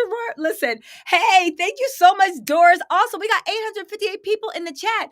Y'all, I'm working hard for your viewership and your, let's hear it for one of the hardest working YouTubers, right? Hit the like button. Either that, if you really want to support, join my membership. I'm having my members only live this Friday, y'all. I dropped juicy tea. And if you're worrying about the pursuit of Porsha, Real Housewives of Atlanta, and Real Housewives of OC, and also a little celebrity gossip, hit me up. I got some juice this Friday. Ain't my fault that I'm out here getting loose. I'm playing on the juice. So listen, hit the like button and let's get back to this, right? Okay, so right. And for those of y'all that it's like, damn, Tisa, why you keep stopping the story? God damn it, this is not kindergarten, and this is the price of admission. You're going to follow my ADD, listen, non-linear thinking self, jokes and all right? So if you want this free read-along, you're going to have to go on the roller coaster. If not, and I would encourage everybody to get this book, right? Oh, Black Swan, thank you so much for that super chat. Woo! Thank you. But listen, for everybody being like, damn, why she keep stopping the story? Go to another person's channel. This is the ADD Express. All aboard. Choo choo. Okay, so get this. Now we get into the good part. But so back to where I was. Porsha wants us to believe that she was dating a man for almost a year at this point. And she started to believe that he was hiding her, even though he was taking her to all the favorite restaurants. He had met her mama and was on her mama's floor next to the yellow couch, rubbing her feet. rubbing her feet, literally worshiping the ground she walked on. And again, I said, okay, but let's say the story's true. How you date a man for a year and you ain't even meet his son? I don't care whatever it is. You dating somebody with kids and you haven't met them yet. It ain't, no matter what they telling you, it ain't that deep. It's not that deep until you meet the children. Now, true. Some men will introduce you to the children, their mama, and everybody else, and it still ain't that deep for them. True. But I guarantee you, no matter who you are, if you dating somebody with kids and they're telling you they love you and all this stuff and you ain't meet them, it ain't that deep. It is not that deep, right? But then again, Portia was sitting there while she was in a house with other women in it. And the funny thing is, Portia ain't never asked, what's these other women doing in my man's house? Instead, she talking about some fan fiction. Psst, hey, hi, I'm Portia. What's your name? And then the security guard came and they were both like, but you ain't think anything was off. So anyway, back to where we last left our heroine. Is sitting there dating someone, and just after almost a year dating, talking about, you got a son, right? You ain't meet the boy? You ain't never talk about a son? Girl, shut up. But if God told you to be a wife, girl, shut up. It's Brandy, right? Seriously, what's up? Cordell wasn't shy about speaking about his sex. I knew they'd been together for a long time. I knew he messed up with their relationship somehow and felt regretful. I knew too much about them, actually, but I figured he was one of those guys who just talks too much about this last relationship. You know what? Maybe he's still getting over her. It's fresh. I rationalize. It's cool. I can be a support system. It's aggravating, but I can be there for him while he works this out. It's okay. Girl, she just said, I know you have a son. What's up? Your ex named Brandy. But then she says in the same paragraph, he was never shy about speaking about his ex or all the things she had. So, okay, of course, whatever, right? But hold on, we get into it because this is going to be the bomb, right? But it wasn't okay, not really. So I called him after that hide and seek date and told him I was breaking it off. I didn't want to date him anymore, despite what God had told me. Any man who was hiding me and trying to keep me a secret wasn't the man for me. But he begged and he pleaded. No, no. Come to my place. You can see there's nothing here. I live alone. I just have one son that with my baby's mom. Girl, how you dating somebody for a year and you ain't never been over his house? Ain't never met his son. Ain't never done nothing, right? Girl, stop, right? So I went over there. It wasn't like it was a long trek. Come to find out, Cordell lived across the street from me in a different condo. And oddly enough, I had never seen or heard of him before we met that fateful night in the club. He had been there just as long as I'd been there, but we'd been living and running in opposite directions. He went to one supermarket, I went to another. He went to SunTrust, I went to Bank of America, right? It was an insane coincidence. Girl, how you dating somebody for a year, ain't never met his son. All he does is talk about his wink wink ex, and he live across the street from you, and you ain't never been to his house, but he been sitting in your mama's house rubbing your feet. Girl, you was a side chick from the beginning, and you knew it. Y'all, Porsha has a history of dating married men. She's trying to class it up, acting like she ain't knew. You knew that he was dating someone. Because you know where the proof is? Y'all might be like, oh, Tisa, we about to get to how she knew, right? So she's over there, right? I went over there, and immediately when I walked in his door, I saw the most beautiful flowers on the cocktail table. There were these 24 long-stem red roses standing in a glass vase. I couldn't believe how thoughtful and caring he was, and I couldn't hide my excitement. I ran over to the flowers, wanting to smell them one by one. Oh my gosh, Cordell, these are beautiful! Oh, wow! I picked up the card delicately placed inside the vase, and I began to read it. At this point, I'm like, dum-dum, can you even read? Because shut up. The card said, thank you for everything. I appreciate you so much. Wait, what? I didn't get it. Thank you for what? I was confused for a split second until my instincts took over from where my brain left off. Your instincts took over. Girl, you ain't got a lot to kick it. You have a history of messing with men that are either married or are engaged. Remember with the R. Kelly stuff when Porsha was questioning him?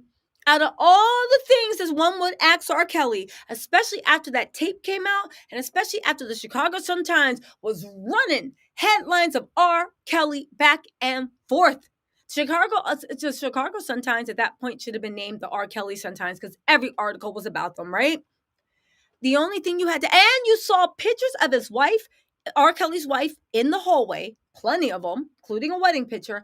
And you saw other women coming out of other rooms, right? But you felt secure because you were in the main bedroom, which makes me wonder, what was Porsha's role in that R. Kelly situation? Literally, what was Porsha's role in that R. Kelly? Ooh, Kiki G. Kiki G, welcome to the Tattle Tells. Welcome, welcome, welcome.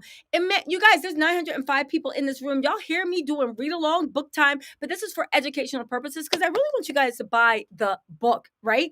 Because listen, I want you guys to actually do this book club with me. That's the whole point of the book club.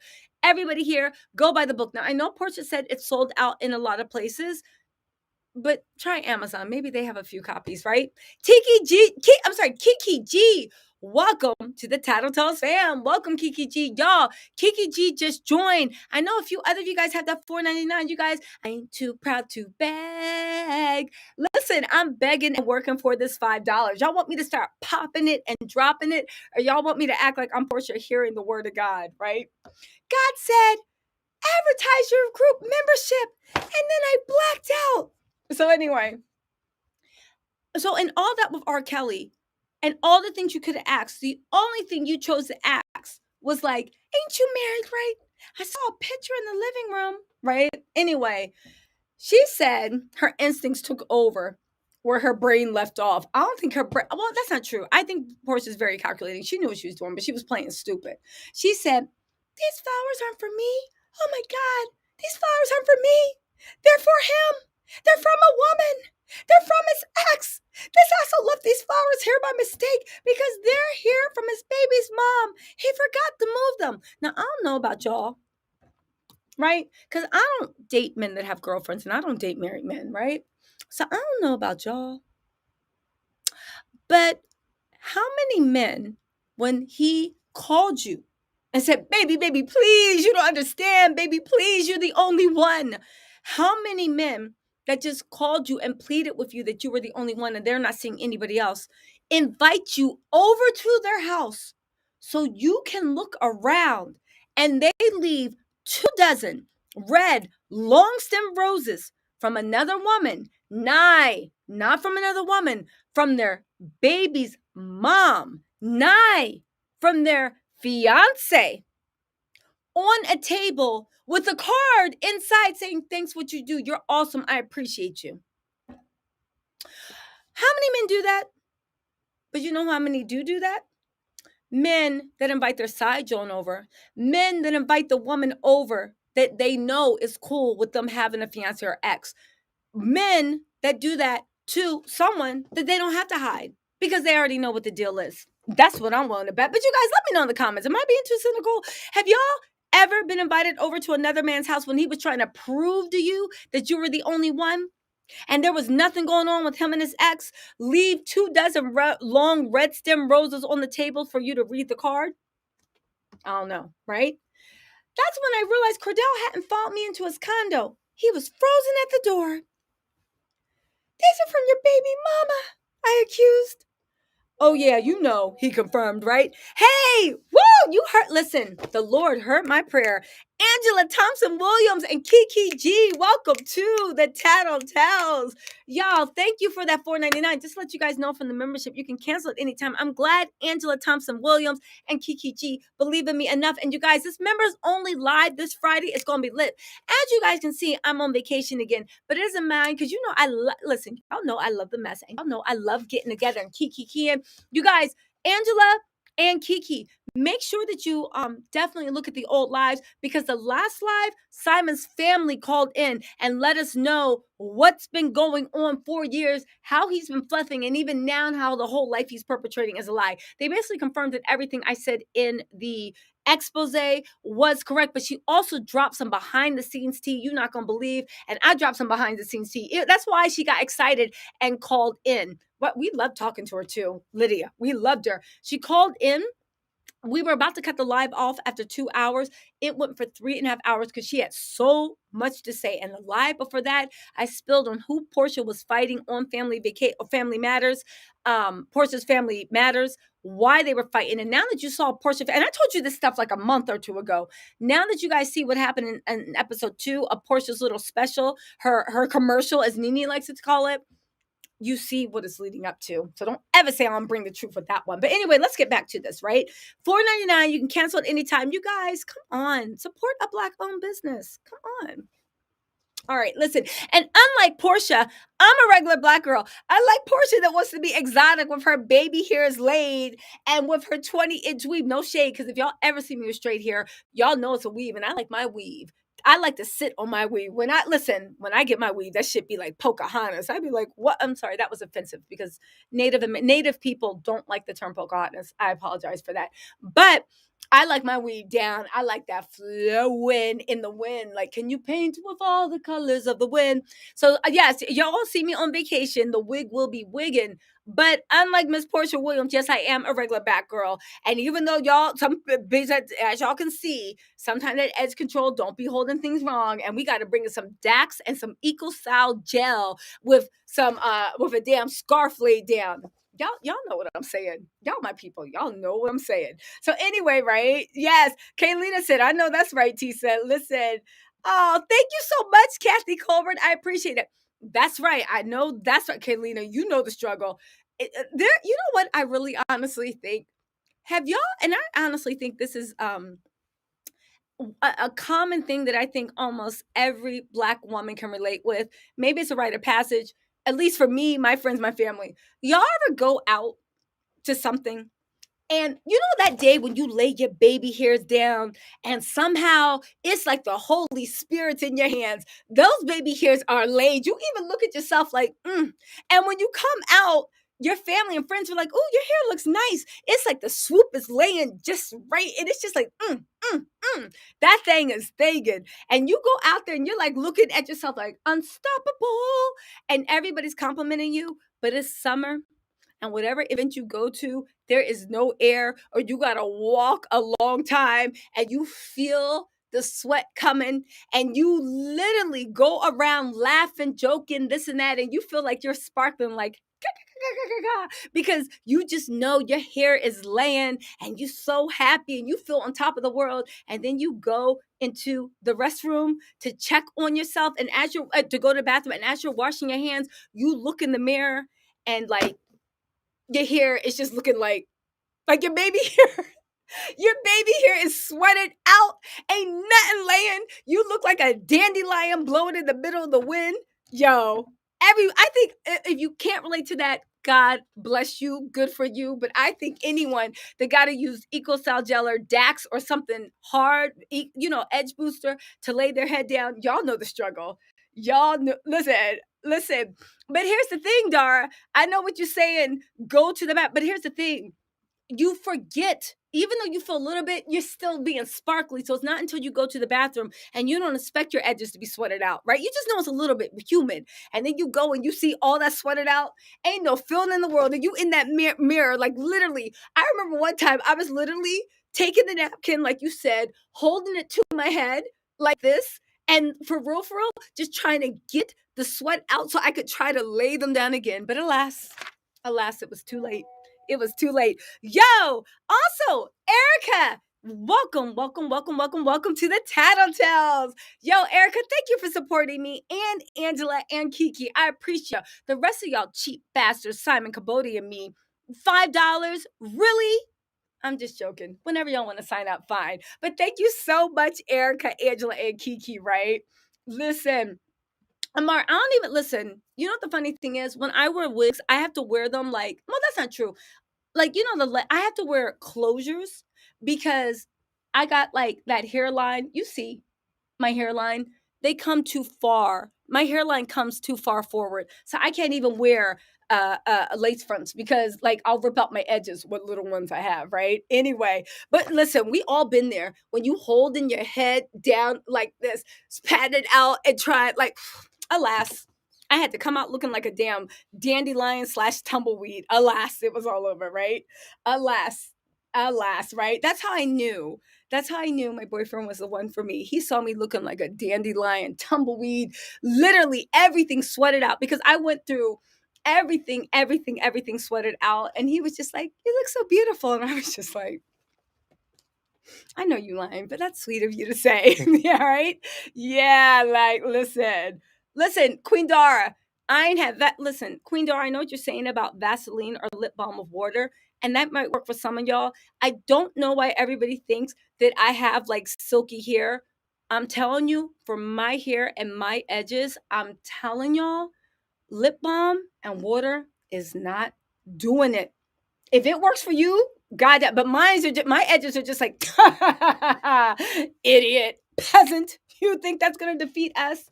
My edges start fighting back, like please. That was cute. Anyway, let's get back into this book. There's 969 people in the chat. Hit the like button and let's get back into Porsha Williams and her nonsense. Enough about my edges, right? But listen, the struggle is real. Anyway, right? Um, Oh, so now when we last left, Portia saw the roses and was like, "Oh my God," and ran in. I was saying, ain't a man alive, I don't care how blind, deaf, dumb, or stupid, that's leaving roses from another woman on the table while he told you to come over to check. Also, how you been dating this man for a year and you ain't never been over to his house? Girl, you side chick for life, right? Listen, nothing wrong with being, that's not true. You should have more respect for yourself than to be a side chick. Honestly, I want to hug you. If there's anybody that's right now the current side chick, and I'm not even being funny, inbox me. We're gonna have a TisaTells for how to stop being a side chick because you deserve your own man. And but let me stop being that. No. Men shouldn't be allowed to have side chicks. They don't deserve it. They don't deserve it. They don't deserve it. All right. So anyway, she said, "No, this is bullshit. I'm not dumb." Right? Oh, I'm sorry. He said, "Oh, yeah. You know." He confirmed, bumbling through whatever half truth he was about to tell me. "Brandy was just thanking me because I gave her some money." "No, this is bullshit. I'm not dumb." I beg to differ. I said, barely raising my voice because I was so dumbfounded. "Don't worry, Cordell. I figured it out. Thank you for making it so obvious. You're hiding me. You're always talking about her, and now here are these flowers. Just admit it. Admit it. You're still in love with her." I didn't give him a chance to respond. I walked right out the condo and had plans of never going back. I broke up with him that night. It was over and would have stayed over if Cordell wasn't so good at begging. So you just found out that this man that you said you've been dating a year, you ain't never met his son, he lives across the street from you, and you claim you didn't even know because you've never been to his house. You walk in the house, he got flowers from his baby's mom, Brandy, on the table, right? He got flowers from his baby's mom. But it sounds like a lie. Do women send men flowers? I ain't never sent a man flowers in my life. Shut up.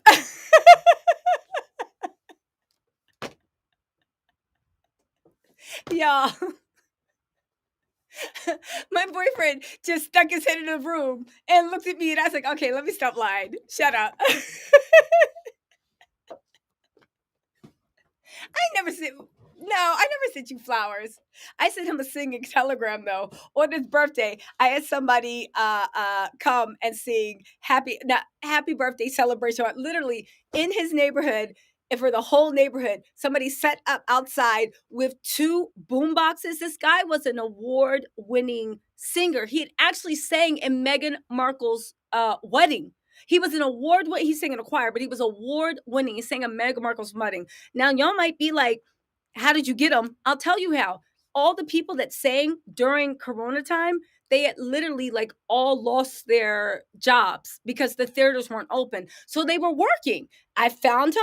He had a soulful voice, right? Hey, Denise, thank you so much for the super chat, mama. I saw him. He had a soulful voice, right? And Denise, thank you so much for the super chat. I appreciate that. I saw him. He had I heard him. He had a soulful voice. I booked him. He set up two huge loudspeakers that were like stadium level quality. They rang the bell and literally he started like singing and everything. My boyfriend like FaceTimed me. It was like, "You are crazy." All the neighborhood came out to see. If you ever want to get a gift for someone that has everything, get them a singing telegram. I guarantee they've never had one. Get them a singing telegram, right? There you go, right? Listen. Okay, so anyway, let's get back to this, right? Okay. So anyway, shut up. Where were we? Shut up, Porsha. Oh wait, I want to. Yes, Denise Ramsey. Thank you for the super chat. So where were we? That's right. Shut up, Porsha. Anyway, all this stuff happened. Oh yeah, and I want to give a shout out to. Sorry, I want to give a shout out to Lynette Dent.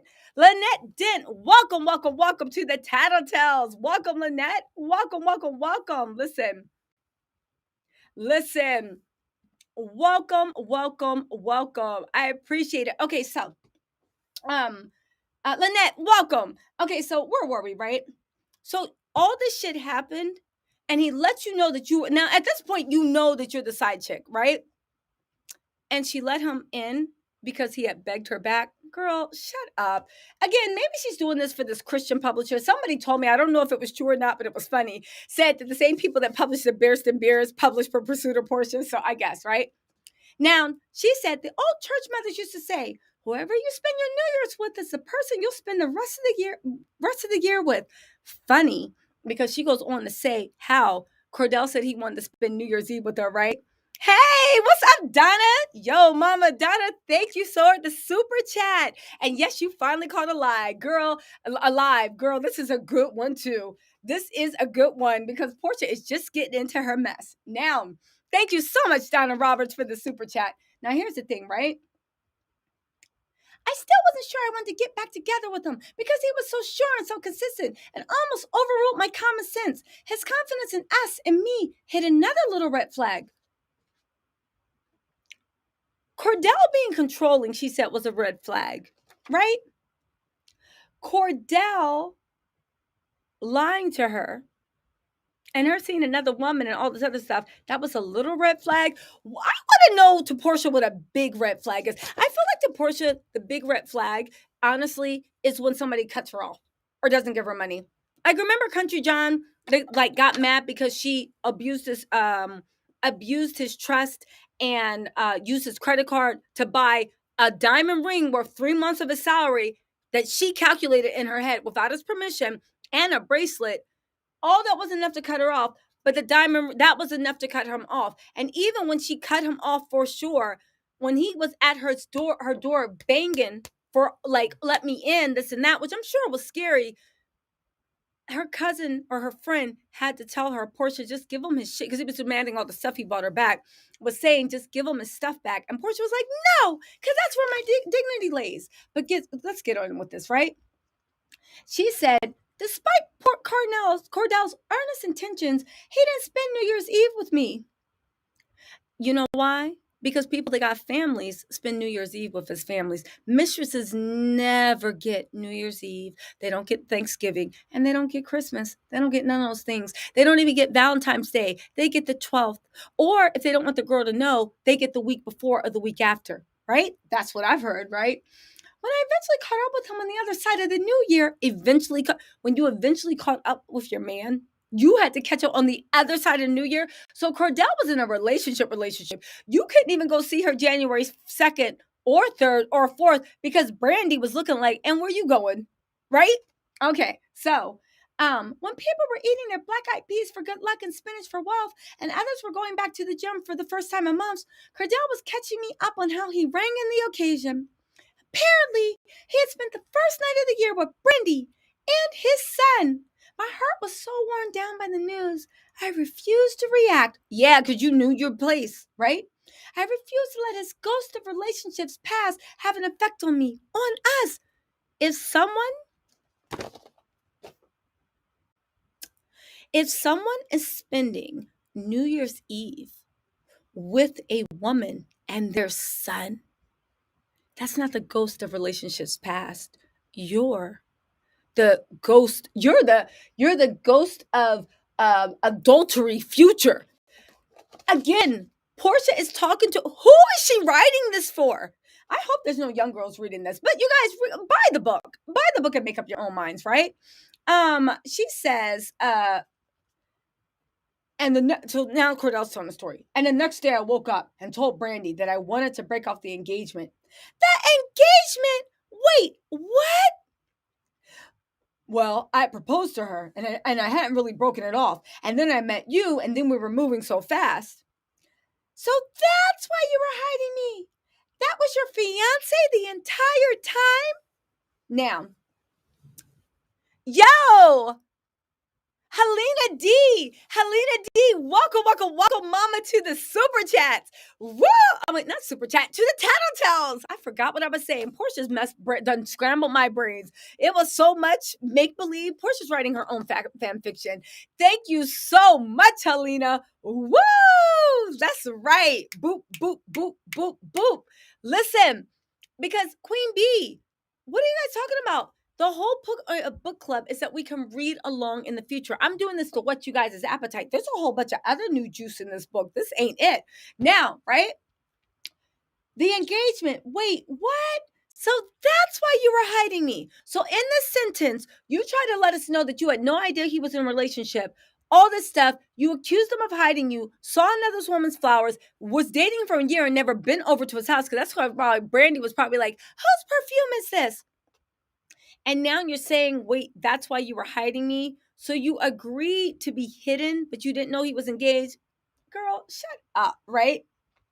She said, and then Cordell said, well, she put a ring on the counter and I took it back. So she's not my fiance anymore. So Brandy left Cordell. Isn't that interesting that Brandy left Cordell and that's why he was being cool with Porsha, right?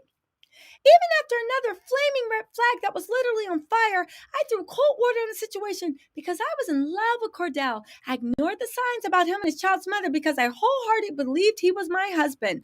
Girl, Cordell was paying your rent, funding your life, and funding the payroll at the daycare. Now, she did make a mention, a side ago, I want to talk about the daycare. She did make a mention about one of the reasons why she was going out drinking so much is because when she was drinking, she didn't notice the parent at the daycare and this and that. And I thought that was weird that a lot of you guys might not know, but one of the reasons Cordell encouraged Porsha, at least this is what it looks like from timing, to put the daycare in her family's name is because Porsha, and I believe, and her mom, but definitely Porsha, had her name owned the daycare. It wasn't just her name. She owned the daycare, and unfortunately, tragically, a child passed away at that daycare. A mother went to go pick up their child, and the child had transitioned. And the child had transitioned through neglect. There was a criminal investigation. All this stuff happened. I don't think any charges were filed against Porsha. Well, I know parts weren't filed against Porsha, but a child died tragically through someone not watching. I think they said the child either was left alone, and then when they came, the child wasn't breathing, and there was all this stuff. That's why Cordell told Porsha to take, at least from the timeline, from what it looks like to me, took her name off, told her to take her name out of the daycare, because at this point, and the thing is, I was waiting for her to make, even though she keeps talking about her pursuit, you would think that a child losing their life at your place of business through your employees' neglect. I read the court documents. It looked like it was neglect, right? Your employees' neglect. You would think that you would mention that. You would think that would touch your soul. You would think that this would be one of the things that was super sobering.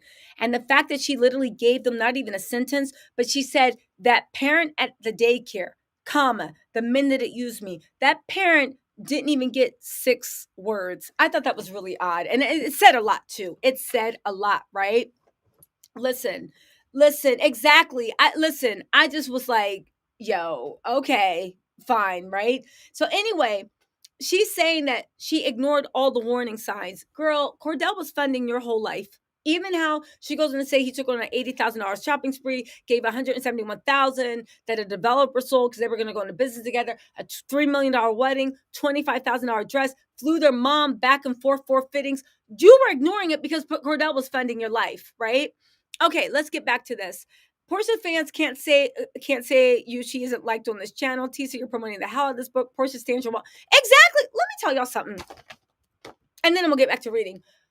I find it funny that a lot of these dum-dums are on my channel saying I hate Porsha, where honestly, I'm one of the only people saying that her show is actually enjoyable. I'm actually one of the only people actually promoting the hell out of her show. I'm actually because of my show, people are watching her show.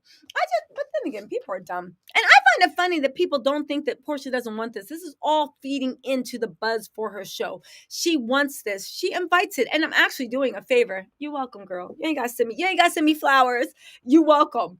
Anyway, she said about Cordell, I knew our story didn't end like this, so I lied to myself, trying to pretend that the shadow from our relationship wouldn't affect our marriage. Although it did. I had always did because they shared a life between them. They had a son together. Because of that, I always felt second rate to her, even though I wouldn't dare admit it to them. So I closed my eyes and ignored the signs about him lying about his engagement. I took him back because I loved him, and I really believed once Brandy had given the ring back, he was over her. He said he was. So you finally believe now that the girl left him. So you were literally and again, why do I say this is the origin story? Because it's let to know without one uncertain thing. Porsha was completely fine playing the other woman to Fallon for months, not for that month engagement, because that's what Porsha does. If Porsha sees money, she will be that slimy person that sneaks around. She really honestly will, right? Let's see. I stamped out any doubt because I still wanted to marry him. Why would God tell me Cordell was my husband, only for it to turn out like this? Maybe God wasn't speaking to him on that dance floor. After that day, I put the entire situation behind me, and it seemed like he did too. We were in love in our own little bubble. It felt warm here. It felt safe. He became my sanctuary. Again, Porsha was willing to overlook it because Cordell was funding her life, just like she was willing to overlook shit with Country John until he told her stop playing on my credit card. And she was willing to overlook shit with R. Kelly until she had been moved out of the master bedroom into the weird freak-a-leak bedroom with the mirrors everywhere. Again, if Porsha wasn't taken advantage of by R. Kelly, and thank God she wasn't, I'm not wishing that on anyone, what was Porsha's role? What was her role? What was her role? How are you in a house with someone that you're saying is your boyfriend? Family knows you.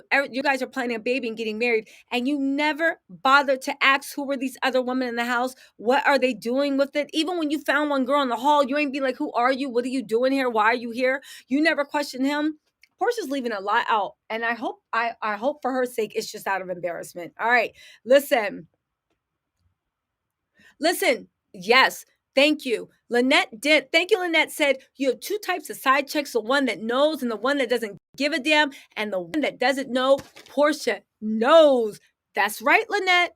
That is right. That is right. That is right. Listen. So Portia's next thing. Now, listen, I'm going to give you guys a little bit into chapter 6 because it's actually important, right? You guys, there's 1,000 people in here. Please hit the like button. I am working hard. Listen, this is for informational purposes. This is a cautionary tale for women. Again, for women that think that they need to be side chicks and they don't. And I'm not passing judgment on anyone. I think that you have to, I don't want to pass judgment on anyone, but I would hope as a woman, and I'm being serious, if you are a side chick, I'm not going to put you on blast, please DM me. We will have a long talk because honestly, men don't deserve side chicks. Men don't deserve it. They don't deserve it. They don't deserve the comfort of your kisses, of your hugs, and this and that. They don't deserve it. They don't deserve it. They don't deserve it. Just forget about morality. They don't deserve it. Why?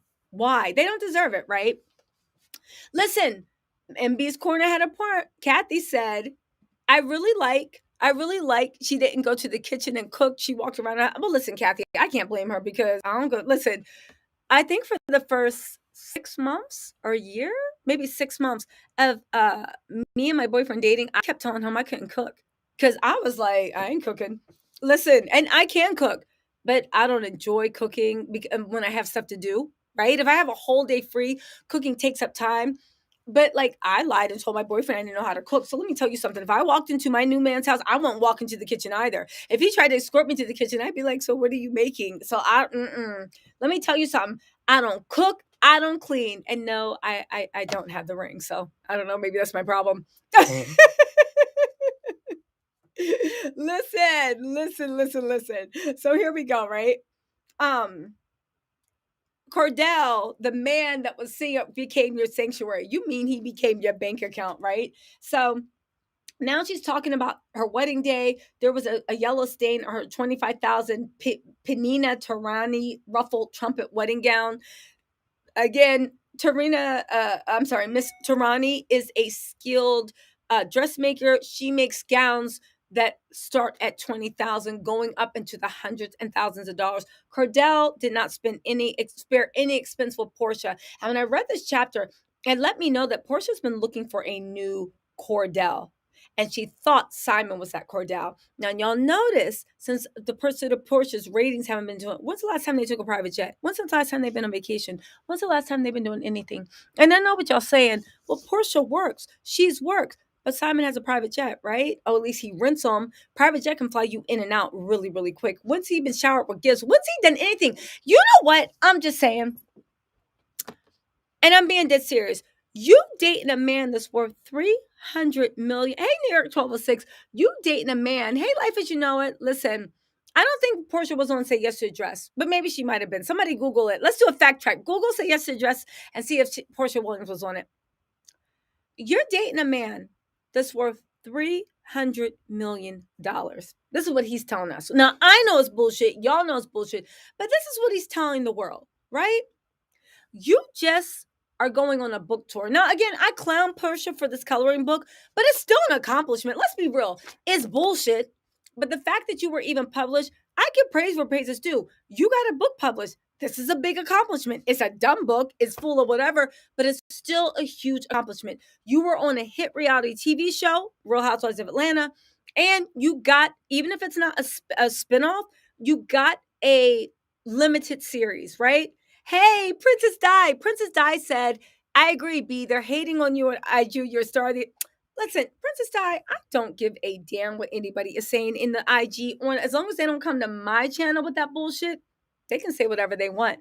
They honestly, listen, it's a free world, baby.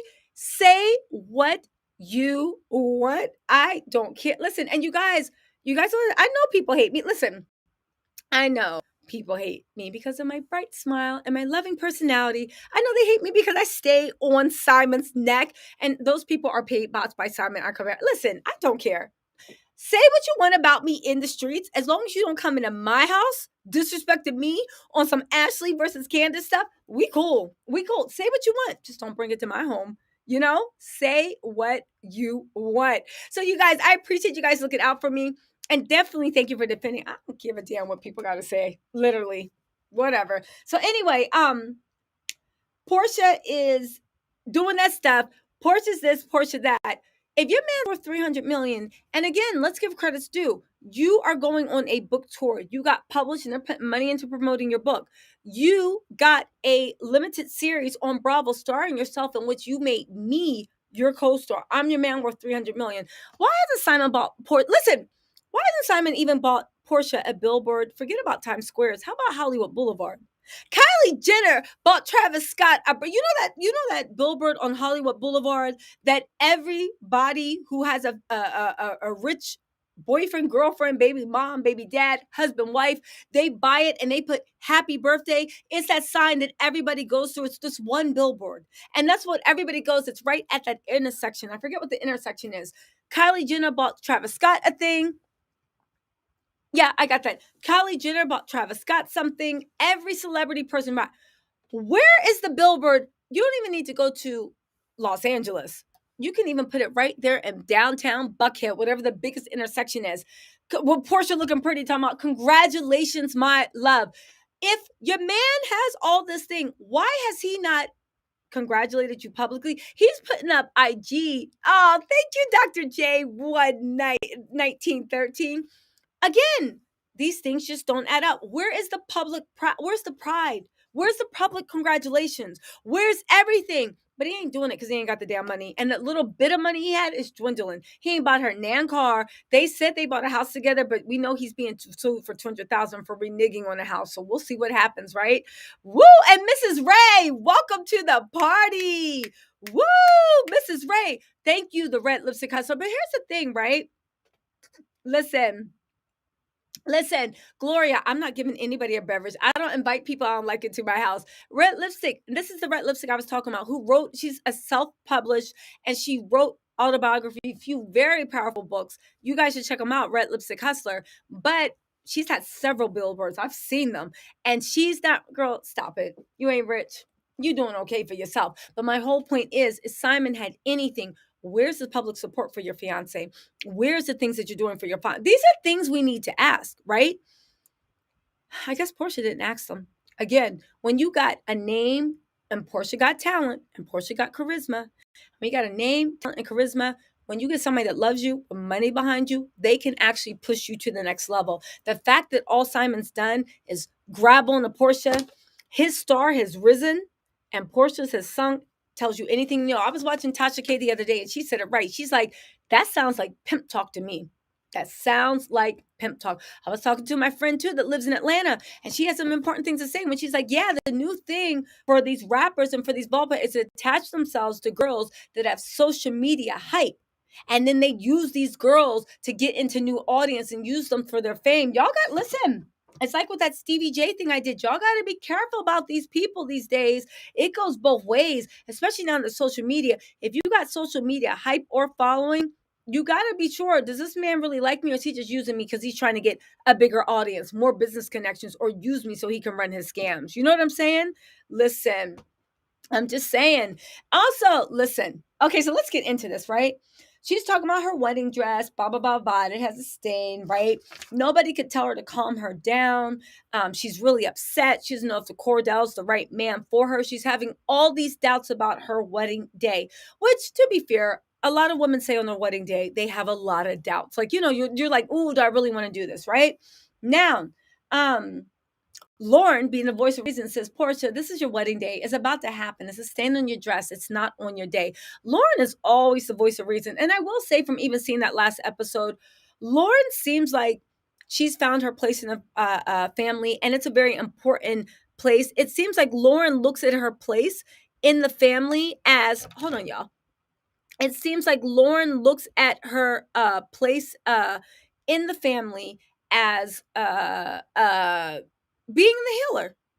And that's a hard thing, to be the person that holds the family together with love and heals the family with generational curses. I give it to Lauren.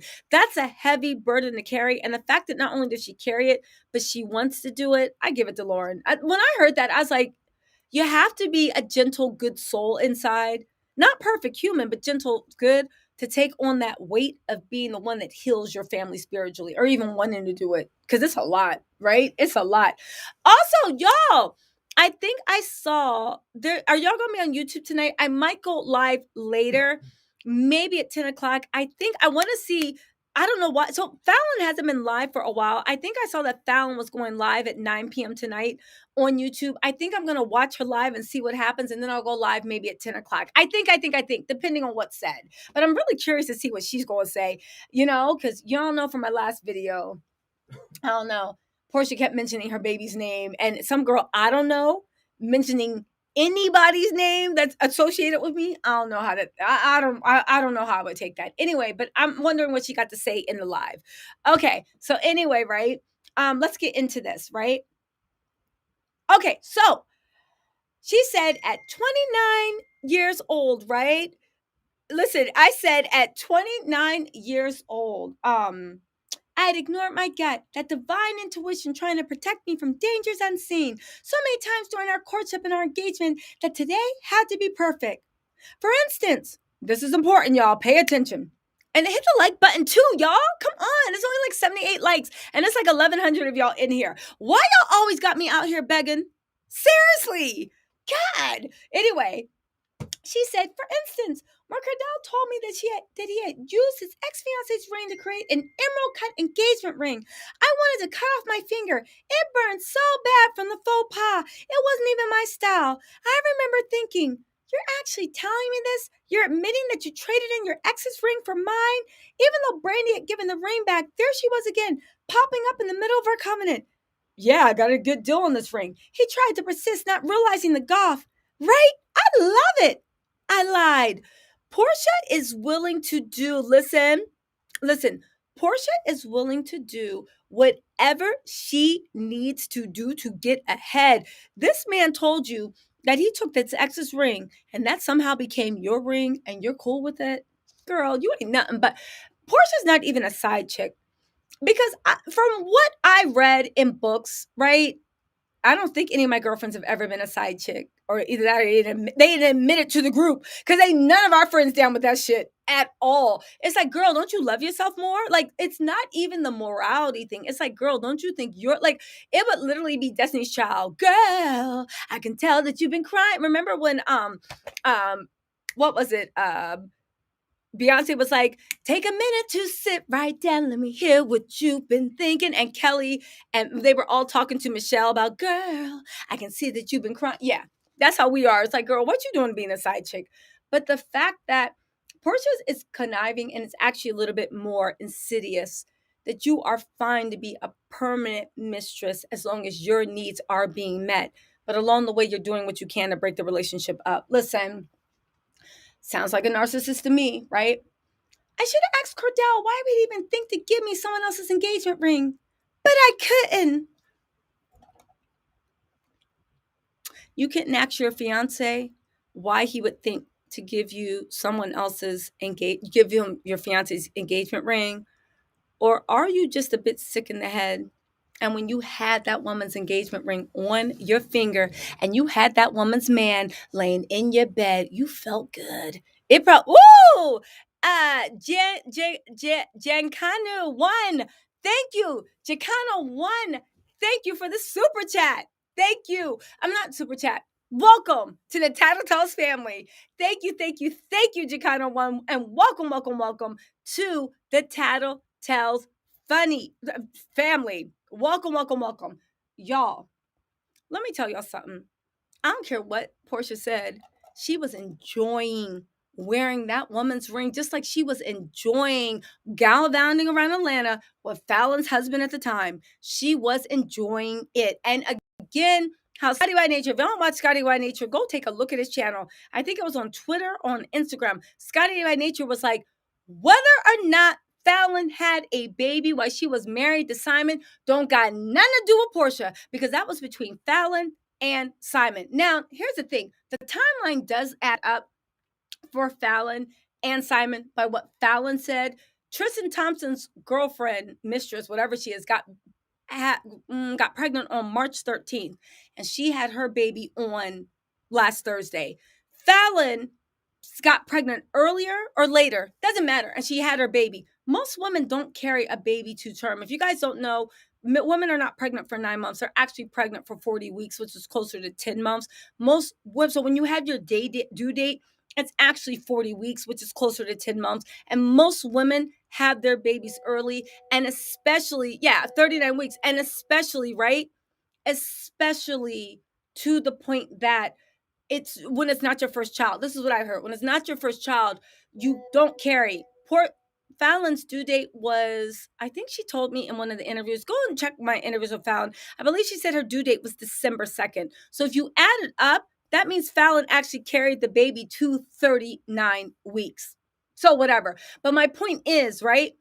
Regardless of where you fall, you ain't got to believe it or not. I did the math. It makes sense to me, so I believe it. But regardless of whether you believe it or not, what does what happened between a marriage between a husband and wife have to do with you sneaking around with a married man for over a year? Because if it was that quick, and the way she's like, oh, I want to say congratulations to Fallon for thank you, baby Emma, right?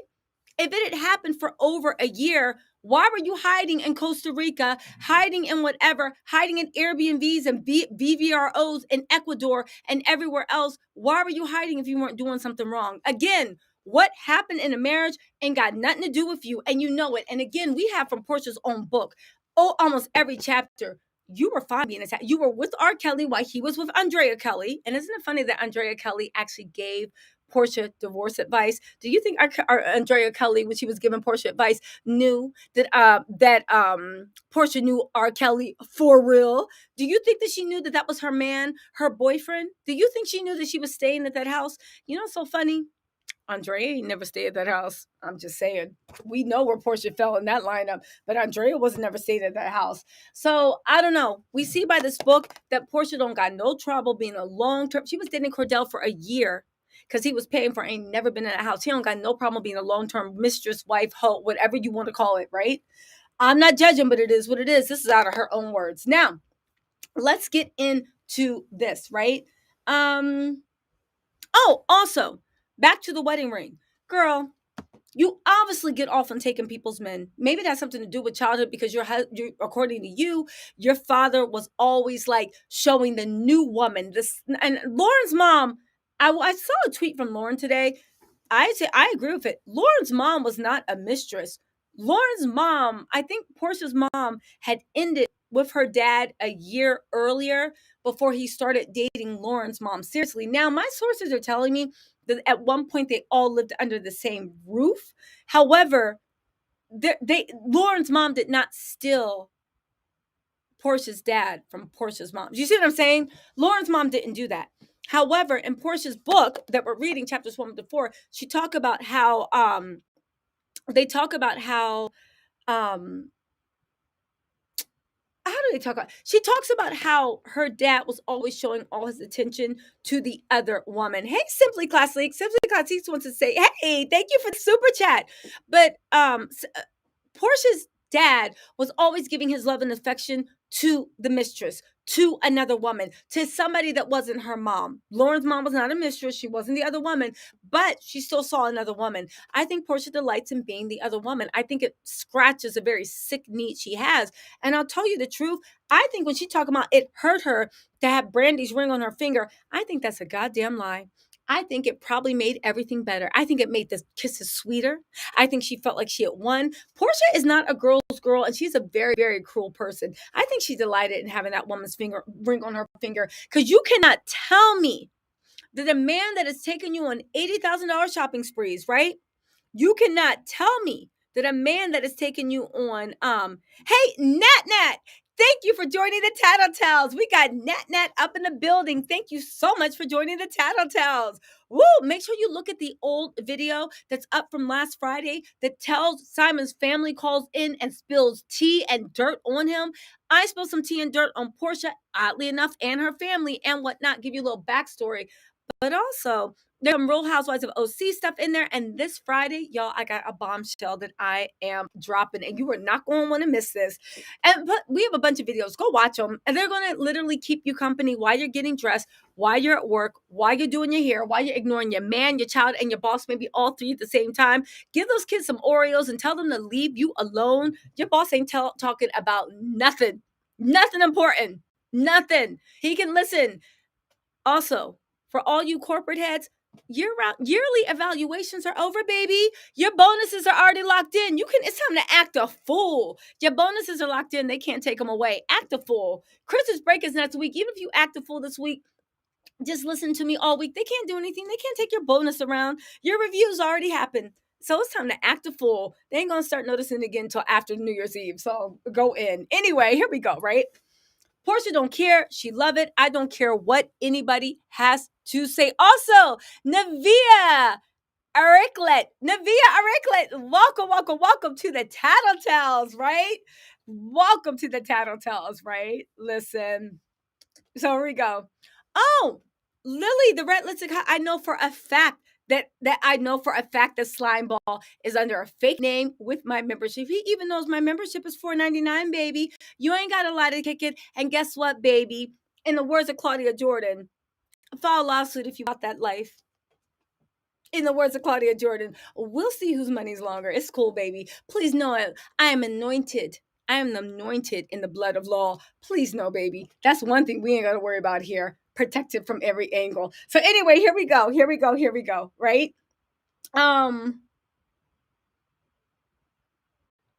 Here we go. So then she said she didn't know this and that. This man dropped $80,000 on a shopping spree. This man is literally paying for your businesses because you keep coming up short every year. I love the fact that Porsha goes from being a boss bee, right, to not being able to run her business. But you know what? That's the life of being a small business owner. Sometimes you got it, right? Sometimes you got it. Yes, Nevaeh Ariklet. Thank you for joining the Tattle Tells. I got you. Thank you so much, B. It's a life of being a small business owner. I've been an entrepreneur for some times. I will be fair. Sometimes you bringing in that dough, and sometimes you literally are like, how am I going to make payroll? So I'll give Porsha that. And for Cordell to come in and actually help with that, that means that man loves you. You say he got you a $3 million wedding. You got on a $25,000 wedding dress. And you mean to tell me that you didn't know how to tell this man that you didn't want a recycled engagement ring? Sounds like bullshit to me. Sounds like you wanted that woman's ring because that was the icing on the cake. You were like, oof. You know that whole thing about, ooh, I get excited, ooh. That's how Porsha felt, right? Anyway, right? But she said, I tried to fix it like I always did the things in my life, right? She said, how can you share the truth if it meant it might hurt that feeling of the person I loved? I hadn't learned yet that holding someone accountable was the very definition of love, but I soon learned how to do just that. She said, I tried to fix it like I always did the things in my life. We spotted this yellow diamond ring in a random jewelry store in Atlanta that I may or may not have stopped by, scoped out beforehand, and he bought it for me.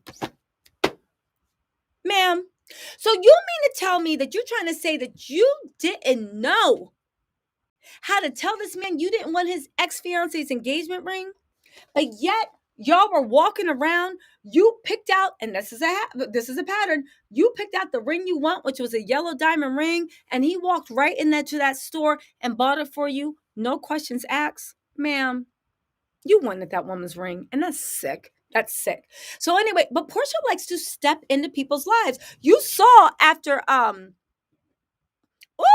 thank you, Marcy McNeil. Welcome to the Tattle Tells. But we saw welcome to the Tattle Tells, Marcy McNeil. But we saw from Porsha's life, right? We saw from Porsha's life, just like when she assumed Fallon's life, or at least thought she did, because she ain't got no cars. She ain't got none of the. Looks like Fallon got all the money before it left, like a tourist queen. She took all that money and she was like, and I'm out. You can have his broke ass. I already know that half this shit is fraudulent. You can have his broke ass. I got 1, 2, 3, 4, 5 cars. Bye. She was a tourist queen. You know, a tourist is like, if there's one thing they don't play around with, is money. Shalika said, due dates are based on the last menstrual cycle, so your pregnancy technically starts on the first day of your cycle. That's how you get 40 weeks. Thank you, Shalika. Thank you for clarifying that. But I do want to actually point out that Fallon, in one of the interviews she did with me, said that her due date was December 2nd. So if you count back, that means that she was pregnant for 39 weeks in one day. So to me, again, if you go by this, she carried 39 weeks in one day. Exactly what she said was right. Again, whatever. So let's come on. But thank you, Shalika, for pointing that out to us. And this is true, you guys. Okay, so then she went on to say that she had 2 dresses, one for the outdoor terrace ceremony and another for the reception.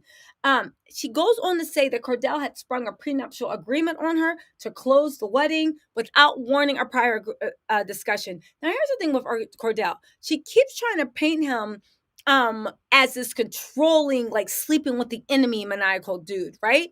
But at the same time, she tried to control this. He tried to spring a prenup on you. Porsha basically did a standoff with him and he threw the prenup away. Porsha, what is it? Was Cordell maniacal, controlling, and you lost your voice? Or did you have him wrapped around your finger and something else happened and that's why he left your ass alone? Because it's just not adding up. Guys that are controlling, maniacal, evil, don't want your family around, rude, all that stuff, they don't tear up prenups. Ashley Darby and Michael Darby have entered the chat. They don't tear up prenups. And they don't agree to marry you with no goddamn prenup. All because you're just acting like you're in tears. Again, the math ain't math in Porsha, right? People are not predictable, but somebody's character is predictable. If somebody's character is to do no harm, even though they might lie, even though they may do, they're still going to do their best to do no harm. And somebody's character is that they delight in slipping into other women's lives and taking women's rings and wearing them. Mrs. Will I Am said she loved that ring just like she loved looking them tattoos on dinners. Yes, Miss Will I Am's. I know that's right. Thank you, Miss Will I Am's. I forgot about that. Porsha gets off on stepping into other women's lives. Again, sounds like a narcissism to me, but what do I know, right? Just like she loved looking them tattoos on dinners. Because when I remember I was watching the show, and this was when I was a fan of Porsha. I used to always think like Porsha, I thought Porsha was harmless. Did I think that she was a star like Kenya or Nene? No, but I definitely loved her. And I was like, she's harmless, she's sweet, she's whatever. Girl, when she said, yeah, that's why I licked those dinner tattoos, I was like, where'd they do that there? this is a little bit too much. I don't know. You would have had to been coming to bed. That man would have been wearing a button-up shirt to bed every night, and you better not take it off. I better not see anybody's names. He would have been dead, taking half that hot dog money and going to LASIK. That's not even right. LASIK is for the eyes. And having laser tattoo removal. You better get out of my face with that mess. So the fact that Porsha said she was licking those tattoos, I said, I don't know. That's when the facade started falling, right? Okay, so anyway, right? She said that Cordell ripped a fit. Cordell didn't want her to work. He wanted me to be a kept woman because I truly trusted him and thought he had my best interest in heart. And get this is important. He even wanted me to get rid of my penthouse condo, but I convinced him it was such a great investment that I'd just rather keep it. Y'all, Porsha revealed in this book that Cordell, the whole time they were married, he told her to give up her condo and because you're my wife. And she said, no, it's a great investment. And he literally was paying the $4,000 mortgage the whole time we were together. Now, Cordell's rich. He can do that, right? But why is this important? Because in the next chapter that I'll do in the next book chapter, Porsha goes on to say that when she left Cordell, and I'm going to go into actually my members only live, I'm going to actually let y'all know why they actually broke up. The real reason she left without a penny, even though she could have gotten even spousal support. But I will let you, and I'm let you know that my members only live this Friday. But I'm also, I think if I'm feeling like it, I'm going to release information on the guy that took Porsha on a shopping spree and also got her that car. Okay. But my whole thing is with this thing, and don't forget that Simon told Fallon that it was his cousin that got Porsha that car and took him on the shopping spree. And no, it wasn't Simon's cousin, right? Yes, Simon lied to Fallon, big shock, but Simon's a liar, right? Always inserting himself in shit. Anyway, it's important because Porsha said later in this book that when she left Cordell, she was homeless. Now, mind you, she had moved into her mama's penthouse, the master bedroom in her mama's house. She had a $4,000 condo, $4,000 a month condo in prime real estate in Buckhead. And she was working on the Real Housewives of Atlanta, so she had that check. And the first thing she did was when she found something she liked, she bought a damn mansion, right? She bought a mansion with a baby's room already furnished after she left Cordell. And she had the nerve in this book to say that she was homeless. Porsha's lies just never add up. But anyway, let's get into this, right? Okay. So anyway, she said, and he agreed to pay for her mortgage, but yet he's this controlling person, right? She said Cordell didn't want her to work. She wanted to be a kept woman, a wife, a mother. But again, Porsha said God spoke to her and said her purpose and journey was to be a wife, a mother, and through honoring God, and I quote, I went from always wanting to please my man to wanting to please God. After so many years of giving power to men and getting abused, I gave my power to God and found so many joys. My way of being a good wife for God was to be a good submissive wife. Being submissive to Cordell was number 2 on my list behind loving God. Cordell was the vessel to live out my covenant with God. I knew Cordell would be disappointed with the red flag. I knew Cordell would disappoint me with the red flags I ignored, but I felt that through God I would find the strength to overcome those disappointments and we worked through them. What I didn't realize is that for us to overcome these disappointments, Cordell needed to be equally yoked. Shout out to Simon Gabodia, because remember when he said that him and Fallon were equally yoked because he's African and she's Thai, right? Half Thai. And both their cultures understand the importance of family. Notice he ignored Fallon's black side. But I'm just going to leave that for a different discussion because apparently Fallon's black side didn't understand the importance of family. Only her Thai side did. But whatever. But this tracks because Simon and Fallon, culinary air, mama, culinary air. That's my girl. Thank you for joining the Tattle Tells. Mama, we got to catch up on the phone. Culinary air. Okay, so listen, thank you for joining the Tattle Tells. Woo! But y'all, let me tell y'all something. Simon's Nigerian side and Fallon's, no, not Nigerian side, he is Nigerian, and Fallon's Thai side, not her black side, but the Thai side where it's equally yoked because they both understand the importance of family. But this tracks because Simon's equally yoked. Nigerian side, right, is equally yoked with Porsha and her exotic, not like the regular black girls, baby hair, love itself. Y'all see how they equally yoked? Y'all see, right? Fallon was exotic, right? Porsha Fallon was exotic. Porsha looked exotic. She didn't look like a regular black girl. She had that gold naked hair laying, and she had those baby hairs popping, right? Simon ain't know she was a regular black girl, to quote Porsha in The Pursuit of Porsha. All right. There you go. Listen, here we go. Now, who said that? Who said that?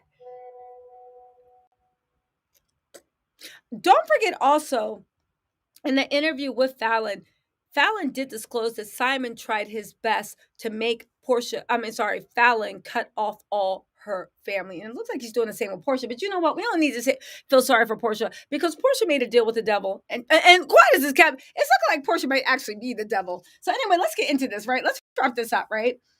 So she said Cordell needed to be equally yoked, so that through his relationship with God, he would never want to betray me. Anyway, Prissy, welcome to the Tattle Tells. Welcome to the Tattle Tells. Listen. Let's see. She said Cordell spent $170,000 to invest in a principal for business. The developer took the money. Cordell had soured on the idea. Listen, Cordell in this book, from what she's telling me, never fronted on for money. She supported her dreams. He supported her businesses. He even let her keep her, not by let, right? But he even supported her with her even having her independence with that condo by paying the $4,000 a month mortgage. Where's Cordell's the monster? Because right now, Cordell sounds like who Simon pretends to be. That's all I'm saying. And again, for all y'all you don't know Simon got money. First of all, I 100% do know Simon don't got the money. Simon Gabodia don't even got Simon Gabodia money. And second of all, we see it in the books of Porsha. And for anybody that's ever dated anybody, it means the way they take care of you, the way that you can see the money. They don't sit there and got hundreds of millions in the bank and sit there and watch the woman they love and respect struggle. They don't. Just like I don't care what y'all say, if you're a woman and you got 100 million in the bank and you see the man you love struggling, you ain't gonna let him struggle for long. You're not. Because first of all, the little money you spend on them, yeah, it's something, but it's really nothing. Because you're happy to do it. Because you're like, I love you. I'll help you. Do you see what I'm saying? Anyway, right? Listen. Oh, Dara said you said it to troll. All right. All right, Queen Dara, you were trolling. Let's get back to this book. Let's see. Oh, thank you. I am black for, how do you join the members only? So there's a link that's going through the chat. B or Rem, could you guys drop the link? And also, if you just go to my channel and go to the about section and in the description box, there's the thing you have to, in the description box, there's a link to actually join. There we go. Thank you, Rem. Just click on that link and I'll take you right there to join. Okay, so anyway, she admits Cordell was a good man. He was safe. He was a provider. He was respectable. He was strong-willed. I knew what he wanted, and he wanted me. He wanted me to be the mother to a son and to create his own family of our own children. Now, here's the thing. He said he paid for the $3 million. Porsha wanted to know so bad Cordell had money, and it sounds like he did. But I want to know is, if you were actually dating somebody with money, you know, it looks like, how did you fall victim to Simon? Anyway, right? She said, when I met someone who can clearly envision a life for you, it's easy to follow their lead. It was actually comforting because you no longer have to work so hard at life when someone claims to have a blueprint for you. Be a kept woman, a modern day housewife, and a mother. I had won the lottery. So she admits that she was feeling it, right? She admits that she was feeling it. Now, because she said becoming a mother. Hold on, guys. Okay, cool. All right. She said that, okay, so basically she said she wanted God. God told her to be a kept woman, to be a wife, to be a mother, and that's what she wanted. Her and Cordell were on the same page, but she said that Cordell wasn't equally yoked with the relationship with God. I wonder if that's how her and Simon conned each other. Because you know Simon, the way he lived his life, I don't care what you say, Simon would set foot in a church, that shit would catch on fire. I don't care what y'all say. And Porsha would stay whenever she meets a guy. She keeps trying to act like she's all holy roly, you know. So I wonder if they just conned each other, being like, "Yes, praise Jesus," right? And Simon's like, remember when Simon was on the private jet and he was sitting there reading a book and it was a damn Bible? I'm surprised it wasn't upside down. And Porsha was like, and she was like, "You reading the Bible?" And he's like, "I read the Bible every day." And Porsha was like, "I know that's right. Praise Jesus."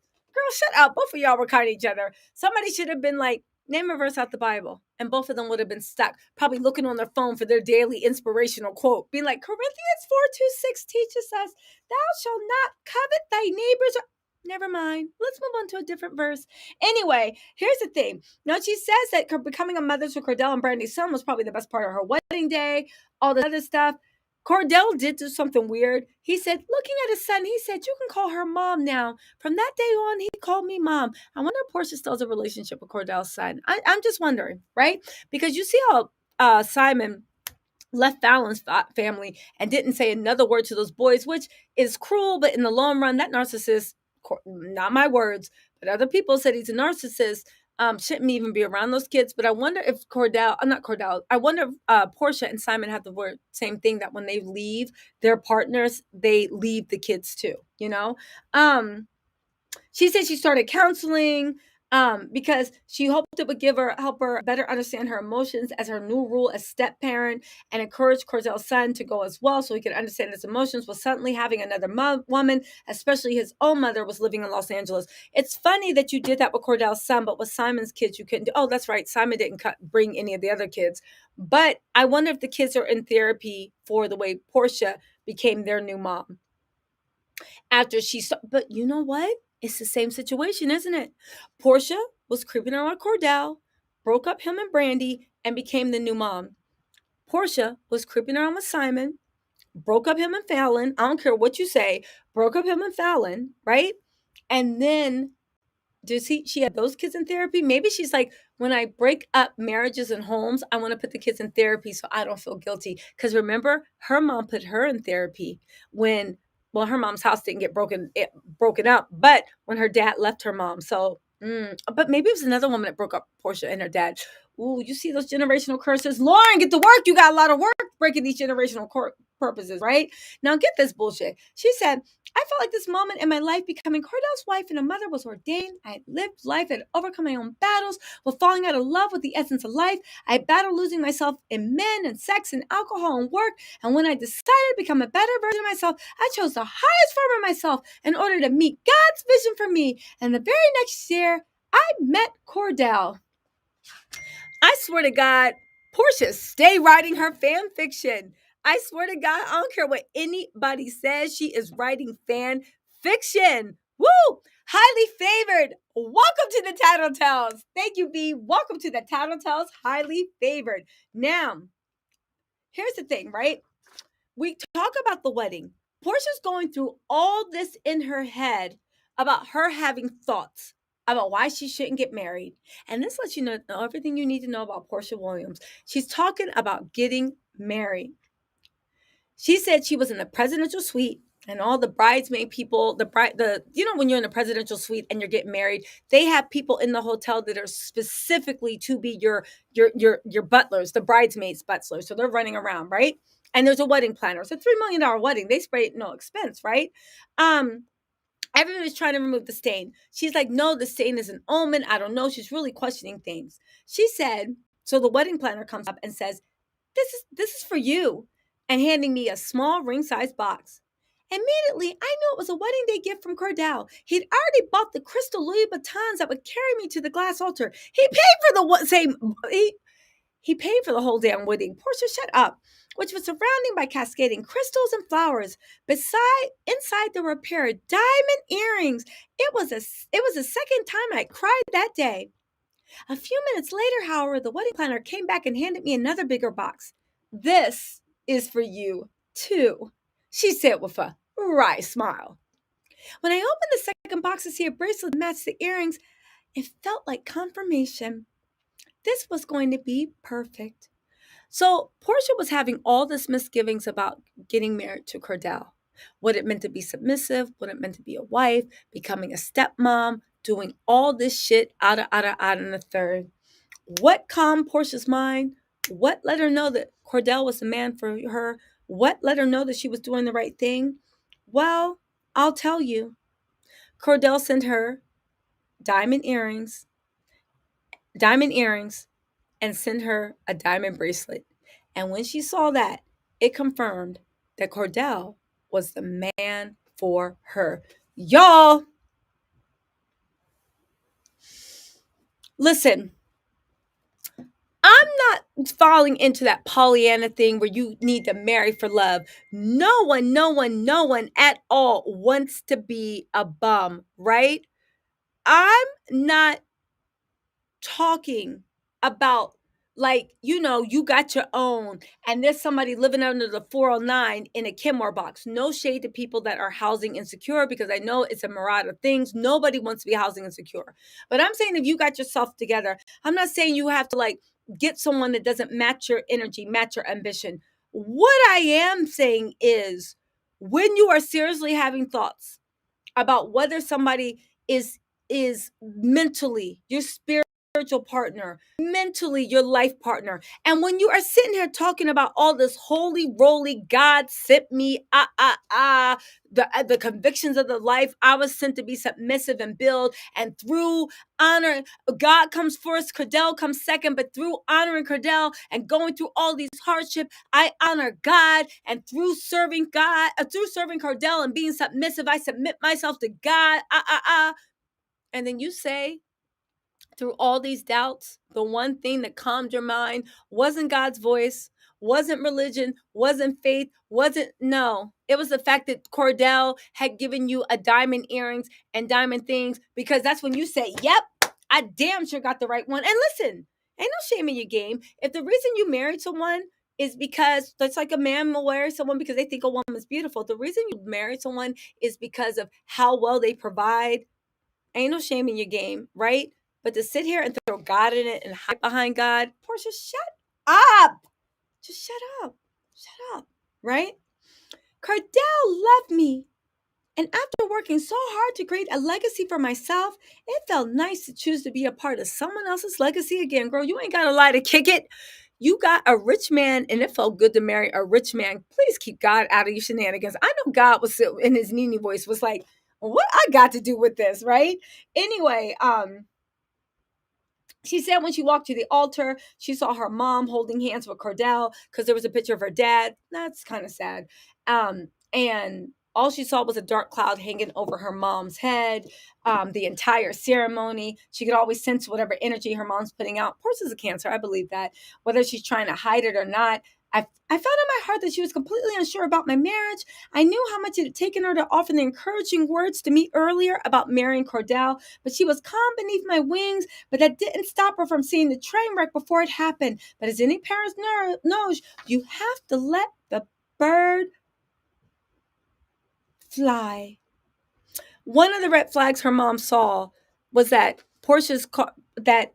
Cordell wanted Porsha to give up her penthouse, but when Porsha said, no, I'm keeping it, Cordell continued paying the rent. Again, I can see Cordell trying it, but every time Porsha said no, Cordell said, all right, well, I'll pay the rent.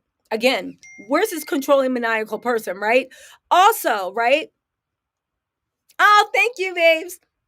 Also, one of the other reasons that it really hit a red flag was that Cordell bought Porsha a new car, but he bought him a car he liked, not a car that Porsha liked. And this man really, really loved her, he would have gotten her a car that he liked. But it's actually, Porsha said that she struggled to find her voice because she didn't know how to tell him she didn't like that car.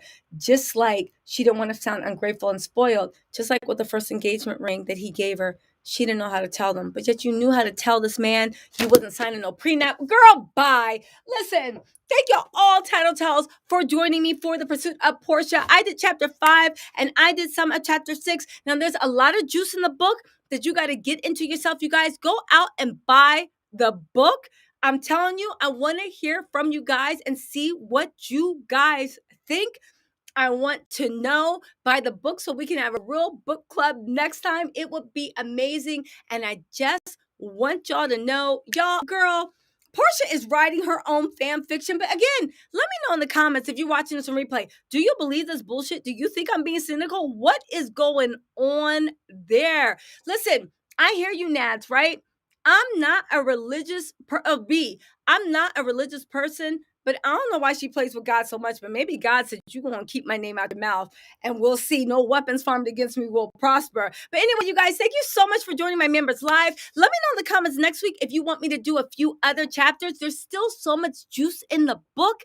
You guys should get it. Whether you like Porsha or not, support a Black woman. If you don't want to support Porsha, support me, right?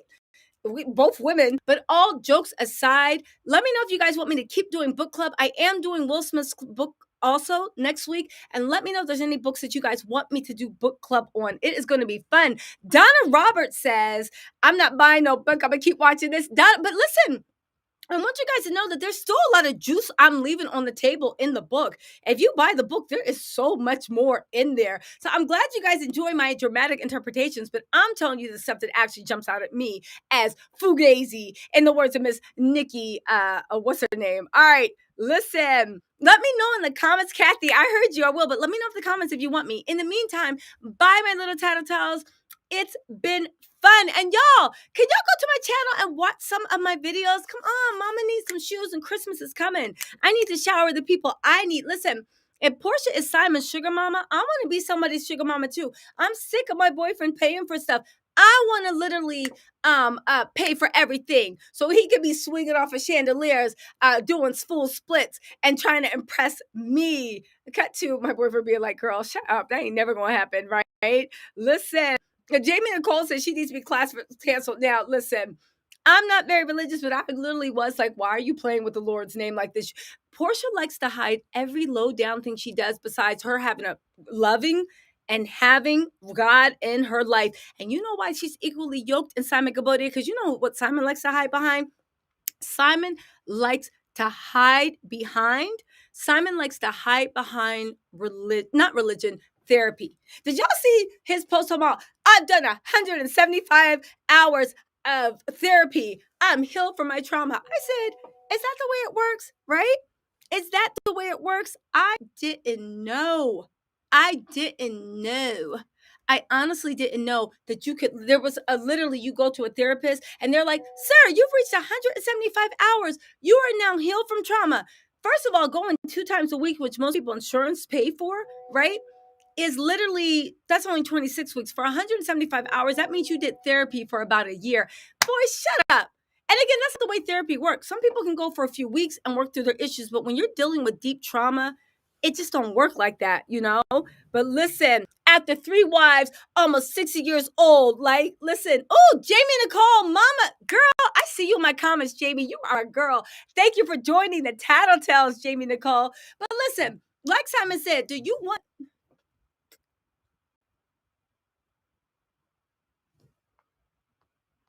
Hold on, guys. Jamie Nicole, thank you so much for doing the super chats. But listen, like I said, damn, do you want a goddamn cookie? But you know who believes that? Who, if a man, let me just tell y'all something before y'all go. And listen, everybody listen. I don't know where you are. I don't know whether you're a wife. I don't know whether you're a girlfriend. I don't know if you're a side chick. I don't know if you're the boyfriend, husband. I don't know. I just want to tell everybody this.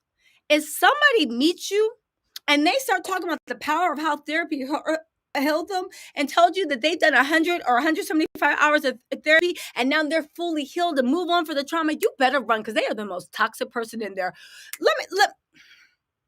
I can understand somebody encouraging you to do therapy, get in touch with your feelings, but someone saying because they did 175 hours of therapy, they're fully healed from trauma. This just lets me know you don't go to therapy, because anybody that really goes to therapy, I've gone to therapy, right? And if you can't afford it, or if your insurance can, get yourself a therapist, right?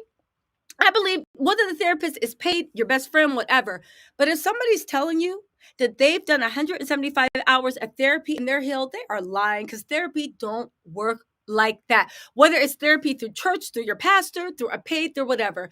Anyway, you guys, I might go live later I think Fallon's going live at 9 p.m. I'm gonna see what she has to say, and I might go live later at 10 p.m. But let me know. And if I don't go live at 10 p.m., let me know if you hear anything. But I'm gonna be in Fallon's live, just seeing if she's gonna speak about anything. I don't know. We've never seen Fallon without a baby, so let's see what like pre-Fallon. Like we know Fallon pregnant as a mother, and I'm sure she's the same person. But let's see what Fallon's like when she's Fallon Penna pre Jalen Binks. Let's see. All right, you guys. I think Fallon said she was going live at 9 p.m. Go over to her YouTube and hit the reminder, but I think it's 9 p.m. Eastern Standard Time. Anyway, you guys, bye. And listen, if anybody talking about they fully healed from the trauma because they did 100 hours of therapy, like it's a McDonald's coupon, you know it's bullshit. All right, you guys. I'll talk to you later. Bye. Talk to y'all later.